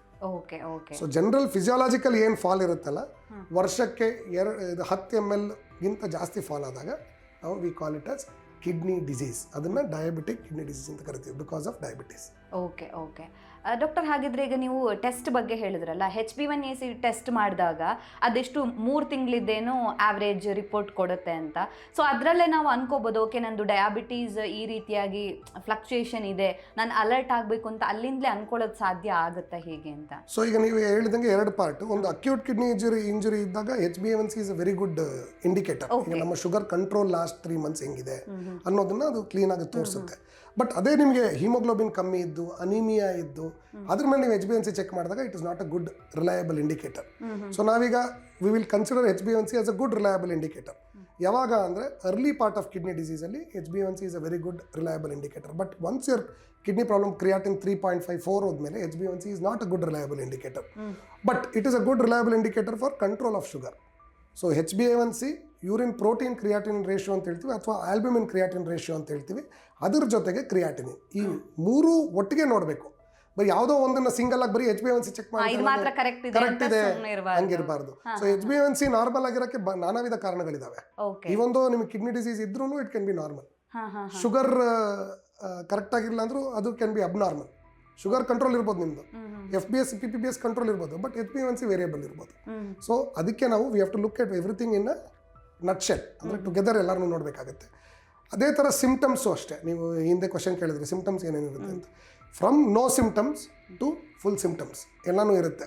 ಸೊ ಕಿಡ್ನಿ ಕಾಯಿಲೆ ಅಂದರೆ ಕಿಡ್ನಿ ಒಂಥರ ಹಾರ್ಡ್ ವರ್ಕರ್ ಇದ್ದಂಗೆ. ಸೊ ಫುಲ್ ಕೆಲಸ ಮಾಡುತ್ತೆ. ಅದು ಎಲ್ಲಿವರೆಗೂ ಲಾಸ್ಟ್ವರೆಗೂ ಫೇಲ್ ಆಗಲ್ವೋ ಅಲ್ಲಿವರೆಗೂ ನಿಮಗೆ ಸಿಂಪ್ಟಮ್ಸ್ ತೋರಿಸಲ್ಲ. ಕೆಲಸ ಮಾಡ್ತಾನೆ ಇರುತ್ತೆ. ಹಾರ್ಟ್ ಥರ ಅಲ್ಲ. ಹಾರ್ಟ್ಗೆ ಏನಾದರೂ ನೋವಾಗಿದ ತಕ್ಷಣ ಹತ್ಬಿಡುತ್ತೆ. ಬಟ್ ಕಿಡ್ನಿ ಹಂಗಲ್ಲ. ಚಾಟಿ ಏಟ್ ತಿನ್ನೋ ಅಂತ ಒಂದು ಆರ್ಗನ್ ಅದು. ಸೊ ಎಷ್ಟು ತಿಂದ್ರೂ ತಡಿತಾನೇ ಇರುತ್ತೆ. ಅಂದರೆ ಅದ್ರ ಕೈಯಲ್ಲಿ ಏನು ಕೆಪಾಸಿಟಿ ಇರುತ್ತೋ ಅದ್ರ ಮೀರಿ ಕೆಲಸ ಮಾಡೋಕ್ಕೆ ಟ್ರೈ ಮಾಡುತ್ತೆ. ಸೊ ಜನರಲಿ ಅಲ್ಲಿ ಏನೂ ಸಿಂಪ್ಟಮ್ಸ್ ಇರಲ್ಲ. ಸೆಕೆಂಡ್ ಹಾಫಲ್ಲಿ ಫಸ್ಟ್ ಅರ್ಲಿ ಸಿಂಪ್ಟಮ್ ಬಂದು ರಾತ್ರಿ ಹೊತ್ತು ಜಾಸ್ತಿ ಯೂರಿನ್ ಪಾಸ್ ಮಾಡೋದು, ನೀರು ಕುಡಿದೇನೆ. ಈಗ ಸ್ವಲ್ಪ ಜನ ಇರ್ತಾರೆ, ರಾತ್ರಿ ಎದ್ದೊಳ್ತಾರೆ, ಯೂರಿನ್ ಪಾಸ್ ಮಾಡ್ತಾರೆ, ಮತ್ತೆ ನೀರು ಕುಡಿತಾರೆ. ಸೊ ಅವ್ರಿಗೆ ಮತ್ತೆ ತಿರ್ಗಾ ಯೂರಿನ್ ಪಾಸ್ ಮಾಡೋ ಟೆಂಡೆನ್ಸಿ ಬರುತ್ತೆ. ಅಂಥದ್ದಲ್ಲ, ಅದು ನಾರ್ಮಲ್. ಯೂರಿನ್ ಪಾಸ್ ಮಾಡಿ. ಬಟ್ ರಾತ್ರಿ 10 ಗಂಟೆಗೆ ನೀರು ಕುಡಿದು ಎಲ್ಲ ಮಲಗಿರ್ತಾರೆ. 2 ಗಂಟೆಗೆ ಒಂದ್ಸತಿ ಎದ್ದೊಳ್ತಾರೆ, 3 ಗಂಟೆಗೆ ಒಂದ್ಸತಿ ಎದ್ದೊಳ್ತಾರೆ, 4 ಗಂಟೆಗೆ ಒಂದ್ಸತಿ ಎದ್ದೊಳ್ತಾರೆ. ಆ ಥರ ಆದಾಗ ನಾಕ್ಚೂರಿಯಾ ಅಂತ ಕರಿತೀವಿ. ರಾತ್ರಿ ಹೊತ್ತಲ್ಲಿ ಯೂರಿನ್ ಪಾಸ್ ಮಾಡೋದು ಅದು ಅರ್ಲಿಯೆಸ್ಟ್ ಸಿಂಪ್ಟಮ್ ಕಿಡ್ನಿ ಪ್ರಾಬ್ಲಮ್ಗೆ. ನೆಕ್ಸ್ಟ್ ಕಾಲಲ್ಲಿ ಸ್ವೆಲ್ಲಿಂಗ್ ಬರೋದು, ಮತ್ತು ಯೂರಿನ್ ಪಾಸ್ ಮಾಡೋವಾಗ ನಮಗೆ ಕ್ವಾಂಟಿಟಿ ಕಮ್ಮಿ ಬರೋದು, ಸ್ಲೋವಾಗಿ ಹಿಮೋಗ್ಲೋಬಿನ್ ಕಮ್ಮಿ ಆಗೋದು, ಅದೊತ್ತಿಗೆ ಬ್ರೆತ್ಲೆಸ್ನೆಸ್ ಸ್ಟಾರ್ಟ್ ಆಗೋದು, ಅಂದರೆ ಉಸಿರಾಟದ ತೊಂದರೆ, ಸ್ಟೆಪ್ಸ್ ಹತ್ತುವಾಗ ಉಸಿರಾಟದ ತೊಂದರೆ ಆಗೋದು, ಅಥವಾ ಜಾಸ್ತಿ ಸ್ಟ್ರೇನಸ್ ಕೆಲಸ ಮುಂಚೆ ನಾವು ನಾರ್ಮಲ್ ಆಗಿ ಮಾಡ್ತಾ ಇದ್ವಿ, ಆ ಕೆಲಸ ಮಾಡುವಾಗ ಉಸಿರಾಟದ ತೊಂದರೆ ಬರೋದು. ಆ ಥರ ಆದಾಗ ಬಟ್ ಈಗ ಕೆಲಸ ಮಾಡ್ಬೇಕಾದ್ರೆ ಕಷ್ಟ ಆಗ್ತಿದೆ, ಮುಂಚೆ ನಾರ್ಮಲ್ ಆಗಿತ್ತು ಈಗ ಕಷ್ಟ ಆಗ್ತಿದೆ ಅಂತ. ಓಕೆ. ಸೊ ಹಾಗಿದ್ರೆ ಈ ಎಲ್ಲ ಸಿಂಪ್ಟಮ್ಗಳು ಯಾವ ಸ್ಟೇಜಲ್ಲಿ ಕಾಣಿಸ್ಕೊಳ್ಳುತ್ತೆ? ಸ್ಟಾರ್ಟಿಂಗ್ ಅಲ್ಲಿ ಏನು ಇರೋದಿಲ್ಲ ಹೇಳಿದ್ರಲ್ವಾ, ಯಾವ ಹಂತದಲ್ಲಿ ಕಾಣಿಸ್ಕೊಳ್ಳುತ್ತೆ? ಅಥವಾ ಸಿಂಪ್ಟಮ್ ಬರೋ ತನಕ ನಾವು ವೆಯ್ಟ್ ಮಾಡಬೇಕಾ? ಓ ನನಗೆ ಇಷ್ಟೋ ತನಕ ಏನೂ ಇಲ್ಲ, ನಾನು ನಾರ್ಮಲ್ ಲೈಫ್ನ ಲೀಡ್ ಮಾಡ್ತಾ ಇದ್ದೀನಿ, ಈಗ ಡಾಕ್ಟರ್ ಹೇಳಿರೋ ಸಿಂಪ್ಟಮ್ಸ್ ಇದೆ ಅಂದಾಗ ಅದು ಯಾವ ಸ್ಟೇಜ್ ಆಗಿರಬಹುದು ಅಂತ? ಸೊ ಜನರಲಿ ನಮ್ಮ ಟೆಂಡೆನ್ಸಿ ಏನು ಅಂದರೆ ಎಲ್ಲನೂ ಸಿಂಪ್ಟಮ್ಸ್ ಬರೋವರೆಗೂ ಕಾಯಬೇಕು. ಎಲ್ಲರೂ ಅಷ್ಟೇ. ನನ್ನ ಹತ್ರ ಬರೋ ಪೇಷಂಟ್ಸು ಹಂಗೆ ಹೇಳ್ತಾರೆ, ಸರ್ ನನಗೆ ಯಾವುದೂ ಸಿಂಪ್ಟಮ್ಸ್ ಇಲ್ಲ ಸರ್, ನಂಗೆ ಹೆಂಗೆ ಸರ್ ಕಿಡ್ನಿ ಫೇಲ್ ಆಗಿದೆ ಅಂತ. ಸೊ ನಾನು ನಿಮ್ಗೆ ಅದನ್ನೇ ಹೇಳಿದ್ದು. ಏನು ಅಂದರೆ kidney is a very hard working organ. So ಈ ಆರ್ಗನ್ ಏನು ಮಾಡುತ್ತೆ ಅಂದರೆ ಎಷ್ಟು ಕಾಂಪನ್ಸೇಟ್ ಮಾಡೋಕ್ಕಾಗುತ್ತೋ ಅಷ್ಟು ಕಾಂಪನ್ಸೇಟ್ ಮಾಡುತ್ತೆ. ಟ್ರೈ ಮಾಡುತ್ತೆ ಒಂದು ಲೆವೆಲ್ ಆದಮೇಲೆ ಕೈ ಬಿಡುತ್ತೆ. ಓಕೆ. ಈಗ ಹೆಂಗಾರೆ ಕಬಡ್ಡಿಯಲ್ಲಿ 4 ಜನ ನಿಮ್ಮನ್ನು ಹಿಡಿದು ಎಳಿತಾ ಇದ್ದಾರೆ, ಆ ಲೈನು ಟಚ್ ಮಾಡೋಕ್ಕೆ ನಿಮಗೆ ಆಗ್ತಿರಲ್ಲ. ಸೊ ಆ ಟಚ್ ಮಾಡೋಕ್ಕೆ ಅವ್ರು ಫಸ್ಟೇ ನಾವು ಹೇಳ್ಬೋದು, ಅಯ್ಯೋ ಫಸ್ಟೇ ಹಂಗೆ ಮಾಡಿಬಿಟ್ಟಿದ್ರೆ ಹಿಂಗೆ ಟಚ್ ಮಾಡಿಬಿಡ್ತಿದ್ನೇನೋ ಅಂತ. ಹಂಗಲ್ಲ, ಇದು ಆ ಟಚ್ ಮೂಮೆಂಟ್ಗೆ ಕೈ ಬಿಡುತ್ತೆ ನಿಮ್ಮದು. ಸೊ ಅದಕ್ಕೆ ನಾವು we should be very careful about what we do, how we monitor. So generally ಎಲ್ಲ ವರ್ಷ ಒಂದು ಹೆಲ್ತ್ ಚೆಕಪ್ ಮಾಡಿಸ್ಕೋಬೇಕು. ಡಯಾಬಿಟೀಸ್ 10 ವರ್ಷಕ್ಕಿಂತ ಜಾಸ್ತಿ ಆಗಿರೋರು ಎಲ್ಲ ವರ್ಷ ಹೆಲ್ತ್ ಚೆಕಪ್ ಮಾಡಬೇಕು. ಕಣ್ಣಿನ ಪರೀಕ್ಷೆ ಮಾಡಿಸ್ಕೋಬೇಕು, ಆಫ್ಥಾಲ್ಮಾಲಜಿ ಇವ್ಯಾಲ್ಯೂಷನ್ ಅಂತ ಹೇಳ್ತೀವಿ, ಡಯಾಬಿಟಿಕ್ ರೆಟಿನೋಪತಿ ಇವ್ಯಾಲ್ಯೂಷನ್ ಮಾಡಬೇಕು. ಆಮೇಲೆ ಅದರ ಜೊತೆಗೆ ಯೂರಿನ್ ಆಲ್ಬುಮಿನ್ ಕ್ರಿಯಾಟಿನಿನ್ ರೇಷಿಯೋ ಒಂದು ಮಾಡಿಸ್ಕೋಬೇಕು, ಅದರ ಜೊತೆಗೆ ಕ್ರಿಯಾಟಿನಿನ್ ಮಾಡಿಸ್ಕೋಬೇಕು. ಈಗ ಅಡ್ವಾನ್ಸ್ ಆಗ್ತಾ ಆಗ್ತಾ ನಮಗೆ ಹೊಸ ಕಾನ್ಸೆಪ್ಟ್ ಕಾಲ್ಡ್ ಸಿಸ್ಟಾಟಿನ್ ಅಂತ ಬಂದಿದೆ. It is a more reliable indicator compare to creatinine. Okay doctor, ಈಗ ಯೂರಿನ್ ವಿಚಾರದಲ್ಲಿ ಹೇಳಿದ್ರಿ ನೈಟ್ ಟೈಮಲ್ಲಿ ಪದೇ ಪದೇ ಯೂರಿನ್ ಹೋಗುತ್ತೆ ಅಂತ. ತುಂಬ ಜನರಿಗೆ ಕಿಡ್ನಿ ವಿಚಾರಕ್ಕೆ ಬಂದಾಗ ಕನ್ಫ್ಯೂಷನ್ ಇರೋದು ಯೂರಿನ್ ಕಲರ್ ಬಗ್ಗೆ. May be urine colour change ಆದಾಗ ನಾವೇನಾದರೂ ಎಚ್ಚೆತ್ಕೋಬೇಕಾ ಹೇಗೆ ಅಂತ. ಸೊ ನಮ್ಮ ಮೂತ್ರದ ಬಣ್ಣಕ್ಕೂ ಕಿಡ್ನಿ ಆರೋಗ್ಯಕ್ಕೆ ಏನಾದರೂ ಸಂಬಂಧ ಇದೆಯಾ ಅಂತ? ಸೊ ಜನರಲಿ ಒಂದು 20 ಟೈಪ್ ಆಫ್ ಕಲರ್ ಇದೆ ಯೂರಿನಲ್ಲಿ. ನಮಗೆ ವಿಂಟರಲ್ಲಿ ಬೇರೆ ಕಲರ್ ಬರುತ್ತೆ, ಸಮ್ಮರಲ್ಲಿ ಬೇರೆ ಕಲರ್ ಬರುತ್ತೆ, ಸ್ಪ್ರಿಂಗಲ್ಲಿ ಬೇರೆ ಕಲರ್ ಬರುತ್ತೆ, ಬೀಟ್ರೂಟ್ ತಿಂದರೆ ಬೇರೆ ಕಲರ್ ಬರುತ್ತೆ, ಸ್ಪಿನಾಚ್ ತಿಂದರೆ ಬೇರೆ ಕಲರ್ ಬರುತ್ತೆ, ಅಂದರೆ ಸೊಪ್ಪು ತಿಂದರೆ ಬೇರೆ ಕಲರ್ ಬರುತ್ತೆ. ಸೊ ಕಲರಿಂದಾಗಿ ಕಿಡ್ನಿ ಡಿಸೀಸ್ ಕಂಡುಹಿಡಿಯೋಕ್ಕಾಗಲ್ಲ. ಓಕೆ, ಅಂಟಿಲ್ ಅನ್ಲೆಸ್ ನಿಮಗೆ ಒಂದು ಪರ್ಟಿಕ್ಯುಲರ್ ಕಾಯಿಲೆ ಇದೆ ಅಂತ, ಒಂದು ಹೆರಿಡಿಟ್ರಿ ಕಾಯಿಲೆ ಬರುತ್ತೆ ಕಿಡ್ನಿಯಲ್ಲಿ, ಆ ಥರ ಕಾಯಿಲೆಗಳಾದರೆ ಆ ಥರ ಒಂದೊಂದು ಕಲರ್ ಬರುತ್ತೆ ಅಂತ ಹೇಳ್ತೀವಿ. ಬಟ್ ಕಲರ್ ಇಟ್ಕೊಂಡು ಕಿಡ್ನಿ ಕಾಯಿಲೆ ಕಂಡುಹಿಡಿಯೋಕ್ಕಾಗಲ್ಲ, ಅದು first understanding. But it will contribute to your diagnosis. ಅಂದರೆ ಒಂದು ಪರ್ಟಿಕ್ಯುಲರ್ ಕಲರ್ ಇದ್ದು ಒಂಥರ ಇದ್ದರೆ, ಈಗ ಡೈಲ್ಯೂಟ್ ಯೂರಿನ್ ಇದ್ದು ರಾತ್ರಿ ಹೊತ್ತು ನೀವು ಜಾಸ್ತಿ ಪಾಸ್ ಮಾಡ್ತೀರಾ ಅಂದರೆ ಆವಾಗ ನಿಮಗೆ early stage of diabetic kidney disease ಇದೆ ಅಂತ. ಈಗ ನಿಮಗೆ ಯೂರಿನ್ ಪಾಸ್ ಮಾಡುವಾಗ ಎಲ್ಲರಿಗೂ ಸೋಪ್ ನೊರೆ ಬಂದಂಗೆ, ಅಂದರೆ ನೊರೆ ಬಂದಂಗೆ ಬರುತ್ತೆ ಯೂರಿನ್ ಇದು ಕಮೋಡಲ್ಲಿ. ಬಟ್ ಪ್ರಾಬ್ಲಮ್ ಇಸ್ ಫ್ಲಶ್ ಮಾಡಿದ್ಮೇಲೆ ಸೋಪ್ ನೊರೆ ಬಂದಂಗೆ ಬರಬೇಕು. ಜನರಲಿ ಟೆಂಡೆನ್ಸಿ ಏನು ಪಬ್ಲಿಕಲ್ಲಿ, ಸರ್ ನಾನು ಯೂರಿನ್ ಪಾಸ್ ಮಾಡಿದಾಗ ಸೋಪ್ ನೊರೆ ಬಂದಂಗೆ ಬರುತ್ತೆ, ಸೊ ನನಗೆ ಕಿಡ್ನಿ ಪ್ರಾಬ್ಲಮ್ ಇದೆ ಅಂತ. ಯಾರು ಪಾಸ್ ಮಾಡಿದ್ರು ಸೋಪ್ ನೊರೆ ಬಂದಂಗೆ ಬರುತ್ತೆ. ನೀವು ಫಾರ್ ಎಕ್ಸಾಂಪಲ್ ಈಗ ಒಂದು 3-4 ಅವರ್ಸ್ 5 ಅವರ್ಸ್ ಯೂರಿನ್ ಪಾಸ್ ಮಾಡಿಲ್ಲ, ಹೋಲ್ಡ್ ಮಾಡ್ತಾ ಇದ್ದೀರಾ ಯೂರಿನ್ನ, ಆಮೇಲೆ ಹೋಗಿ ಯೂರಿನ್ ಪಾಸ್ ಮಾಡಿದ್ರೆ ಸೋಪ್ ನೊರೆ ಬಂದಂಗೆ ಬರುತ್ತೆ. ಬಟ್ ಇಂಪಾರ್ಟೆಂಟ್ ಏನು ಅಂದರೆ ಫ್ಲಶ್ ಮಾಡಿದ ಮೇಲೂ ಆ ಸೋಪ್ ನೊರೆ ಹಂಗೆ ಉಳಿಬೇಕು. That is indirect detection. ಅದು ನಿಮ್ಮ ಕೈಯಿಂದ ಸ್ಕ್ರೀನಿಂಗ್ ಅಂತ ಹೇಳ್ಬೋದು, ಪೇಷಂಟ್ ಸ್ಕ್ರೀನಿಂಗ್ ಅಂತ. ಬಟ್ ನೀವು ಟೆಸ್ಟ್ ಮಾಡಿದಾಗ ಅದು ಪ್ರೋಟೀನ್ ಲೀಕ್ ಆಗದೇನೂ ಇರ್ಬೋದು. Okay okay. So generally soap ನೊರೆ ಬಂದಂಗೆ ಬಂದರೆ ಅದು ಒಂದು ಸಿಂಪ್ಟಮ್ ಯೂರಿನಲ್ಲಿ. ಯೂರಿನ್ ಕ್ವಾಂಟಿಟಿ ಕಮ್ಮಿ ಆದರೆ ಅದೊಂದು ಸಿಂಪ್ಟಮ್ಮು. ಆಮೇಲೆ ಯೂರಿನ್ ಅಂದರೆ ಹೋಲ್ಡ್ ಮಾಡೋಕ್ಕಾಗಲ್ಲ ಅನ್ನೋದು, ಅದು ಪ್ರಾಸ್ಟೇಟ್ ಸಿಂಪ್ಟಮ್ಸ್. ಎಲ್ಡರ್ಲಿ ಜೆಂಟಲ್ಮೆನ್ ಅಂದರೆ ನಮ್ಮ ಕಂಟ್ರೋಲ್ ಮಾಡೋಕ್ಕಾಗಲ್ಲ, ಅದು it is related to kidney and ಅದರದ್ದು organs, but it can be related to prostate. So ಈ ಥರ ಸಿಂಪ್ಟಮ್ಸು ಯೂರಿನಲ್ಲಿ ಬರ್ಬೋದು. ಅಥವಾ ಅಲ್ಲದೆ ಕಿಡ್ನಿ ಸ್ಟೋನ್ ಇರೋರಿಗೆ ಯೂರಿನ್ ಕೆಂಪು ಬರೋದು, ಬಿಕಾಸ್ ಸ್ಟೋನ್ ಕೆಳಗೆ ಬಂದಿರೋದ್ರಿಂದ ಕೆಂಪು ಯೂರಿನ್ ಬರೋದು. ಅಥವಾ ಕೋಕಾ-ಕೋಲಾ ಕಲರ್ ಯೂರಿನ್ ಬರೋದು, ಅದು ಕಂಪ್ಲೀಟ್ ಕಿಡ್ನಿ ಪ್ರಾಬ್ಲಮ್ ಇದ್ದಾಗ. ಆಮೇಲೆ ಲಾಸ್ಟ್ ಫೈನಲ್ ಸ್ಟೇಜ್ ಅಂದರೆ ಯೂರಿನೇ ಬರದೇ ಆಗೋದು, ಕಂಪ್ಲೀಟ್ ಆಬ್ಸೆನ್ಸ್ ಆಫ್ ಯೂರಿನ್, ನಿಂತೋಗ್ಬಿಡುತ್ತೆ, ಯೂರಿನೇ ಬರಲ್ಲ. ಆ ಥರ ಕಿಡ್ನಿ ಕಾಯಿಲೆಗಳು ಇದ್ದಾವೆ. ಸೊ ಒಂದೊಂದು ಕಿಡ್ನಿ ಕಾಯಿಲೆಯಲ್ಲಿ ಒಂದೊಂದು ಥರ ಯೂರಿನ್ ಇರುತ್ತೆ. So complete normal to no urine at all. But ಇದೆಲ್ಲ ಸಿಂಪ್ಟಮ್ಸ್ಗಳು ನಮಗೆ ಆರಂಭದಲ್ಲಿ ಏನು ಗೊತ್ತೇ ಆಗೋದಿಲ್ಲ, ಇನಿಷಿಯಲ್ ಅಲ್ಲಿ ಏನು ಗೊತ್ತಾಗೋದಿಲ್ಲ. ಅಲ್ಲ, ಈಗ ಕಿಡ್ನಿ ಸ್ಟೋನ್ ಇದ್ರೆ ನಿಮಗೆ ಯೂರಿನ್ ರೆಡ್ ಆಗಿ ಪಾಸ್ ಆಗ್ತಾರೆ ಗೊತ್ತಾಗ್ಬಿಡುತ್ತೆ. ಅದೇ ಕಿಡ್ನಿ ಸ್ಟೋನ್ ಇದ್ದಾಗ ಓಕೆ, ಇಲ್ಲ IgA ನೆಫ್ರೋಪತಿ ಅಂತ ಹೇಳ್ತೀವಿ, ಆ ಥರ ಇದ್ದಾಗಲೂ ಗೊತ್ತಾಗುತ್ತೆ. ಒಂದ್ ವೇಳೆ ಕಿಡ್ನಿ ಫೇಲ್ಯೂರ್ ಆಗ್ತಿದೆ ಅಂದಾಗ ಇನಿಷಿಯಲ್ ಅಲ್ಲಿ ಏನು ಸಿಂಪ್ಟಮ್ಸ್ ಗೊತ್ತಾಗೋದಿಲ್ಲ. ಅಂದ್ರೆ ಅರ್ಲಿ ಸ್ಟೇಜಲ್ಲಿ ನಿಮಗೆ ರಾತ್ರಿ ಹೊತ್ತು ಜಾಸ್ತಿ ಯೂರಿನ್ ಪಾಸ್ ಮಾಡೋದು, ರಾತ್ರಿ quantity is more Dhan morning quantity. ಈಗ ನೀವು ಮಾರ್ನಿಂಗ್ ಇದೆಲ್ಲ ಅರ್ಲಿ ಸ್ಟೇಜ್ ಅಲ್ಲಿ ಗೊತ್ತಾಗ್ಬಿಡುತ್ತೆ. ಇದು ತುಂಬಾ ಅರ್ಲಿ ಇರೋದ್ರಲ್ಲೇ ಅರ್ಲಿಯಸ್ಟ್ ಅಂದ್ರೆ ಇದೆ. ಸೊ ಈಗ ಫಾರ್ ಎಕ್ಸಾಂಪಲ್ ನೀವು ಇಡೀ ದಿನದಲ್ಲಿ 5 ಟೈಮ್ಸ್ ಯೂರಿನ್ ಪಾಸ್ ಮಾಡ್ತೀರಾ, ಅದರಲ್ಲಿ 2 times day, 3 times night quantity is more than day quantity. That is called nocturia. ಈಗ ಎದ್ಬಿಟ್ಟು ನಾನು ರಾತ್ರಿ 2 ಗಂಟೆಗೆ ಸ್ವಲ್ಪ ಒಂದು 1/4 ಲೀಟ್ರ್ ಯೂರಿನ್ ಪಾಸ್ ಮಾಡಿದೆ, ಅರ್ಧ ಲೀಟ್ರ್ ನೀರು ಕುಡಿದಿದ್ದೆ, 1/4 ಲೀಟ್ರ್ ಅಷ್ಟೇ ಯೂರಿನ್ ಪಾಸ್ ಮಾಡಿದೆ, ಅದು that is not nocturia. So day ಏನು ಕ್ವಾಂಟಿಟಿ ಇರುತ್ತೋ ಅದಕ್ಕಿಂತ ಜಾಸ್ತಿ ಕ್ವಾಂಟಿಟಿ ಇರಬೇಕು night, that is called nocturia. Okay okay. ಇನ್ನು ಕೆಲವ್ರಿಗೆ ಹೆಂಗಿರುತ್ತೆ ಅಂದರೆ ಡಾಕ್ಟರ್, ನನಗೆ ಡಯಾಬಿಟೀಸ್ ಇದೆ, BP ಇದೆ, ನಾನು ಟ್ಯಾಬ್ಲೆಟ್ ತಗೊಳ್ತಾ ಇದ್ದೀನಿ, ಪ್ರಾಪರ್ ಆಗಿ ಏನು ಬೇಕೋ ಆ ಟ್ಯಾಬ್ಲೆಟ್ ತಗೋತಾ ಇದ್ದೀನಿ, ನಾನು ಕಿಡ್ನಿ ಬಗ್ಗೆ ವರಿ ಮಾಡಬೇಕಾ, ನನಗೇನೋ ಪ್ರಾಬ್ಲಮ್ ಇಲ್ಲ ಅನ್ನೋ ಒಂದು ಮೈಂಡ್ ಸೆಟ್ ಇರುತ್ತೆ. ಯಾಕಂದರೆ ನಾನು ಟ್ಯಾಬ್ಲೆಟ್ ತಗೋತಾ ಇದ್ದೀನಿ. ಸೊ ಟ್ಯಾಬ್ಲೆಟ್ ತಗೊಳ್ಳೋದೊಂದೇ ಸಾಕಾಗುತ್ತಾ BP ಅಥವಾ ಶುಗರಿಗೆ? ಅದರಿಂದಾನೇ ನಮ್ಮ ಕಿಡ್ನಿಯನ್ನು ನಾವು ಕಾಪಾಡ್ಕೊಳ್ಳೋಕೆ ಸಾಧ್ಯ ಆಗುತ್ತಾ ಅಂತ?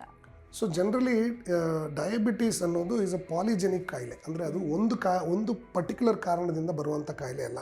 ಅದು ನಮ್ಮ ಲೈಫ್ ಸ್ಟೈಲ್ ಇರ್ಬೋದು, ಜೆನೆಟಿಕ್ಸ್ ಇರ್ಬೋದು, ಡಯಟ್ ಇರ್ಬೋದು, ಆಮೇಲೆ ಎಕ್ಸಸೈಸ್ ಮಾಡೋ ಪೊಟೆನ್ಷಿಯಲ್ ಇರ್ಬೋದು, ಅಥವಾ ನಾವು ಇಡುವಂಥ ಸ್ಟ್ರೆಸ್, ಅದೆಲ್ಲನೂ ಕಾಂಟ್ರಿಬ್ಯೂಟ್ ಮಾಡುತ್ತೆ ಡಯಾಬಿಟೀಸ್ಗೆ.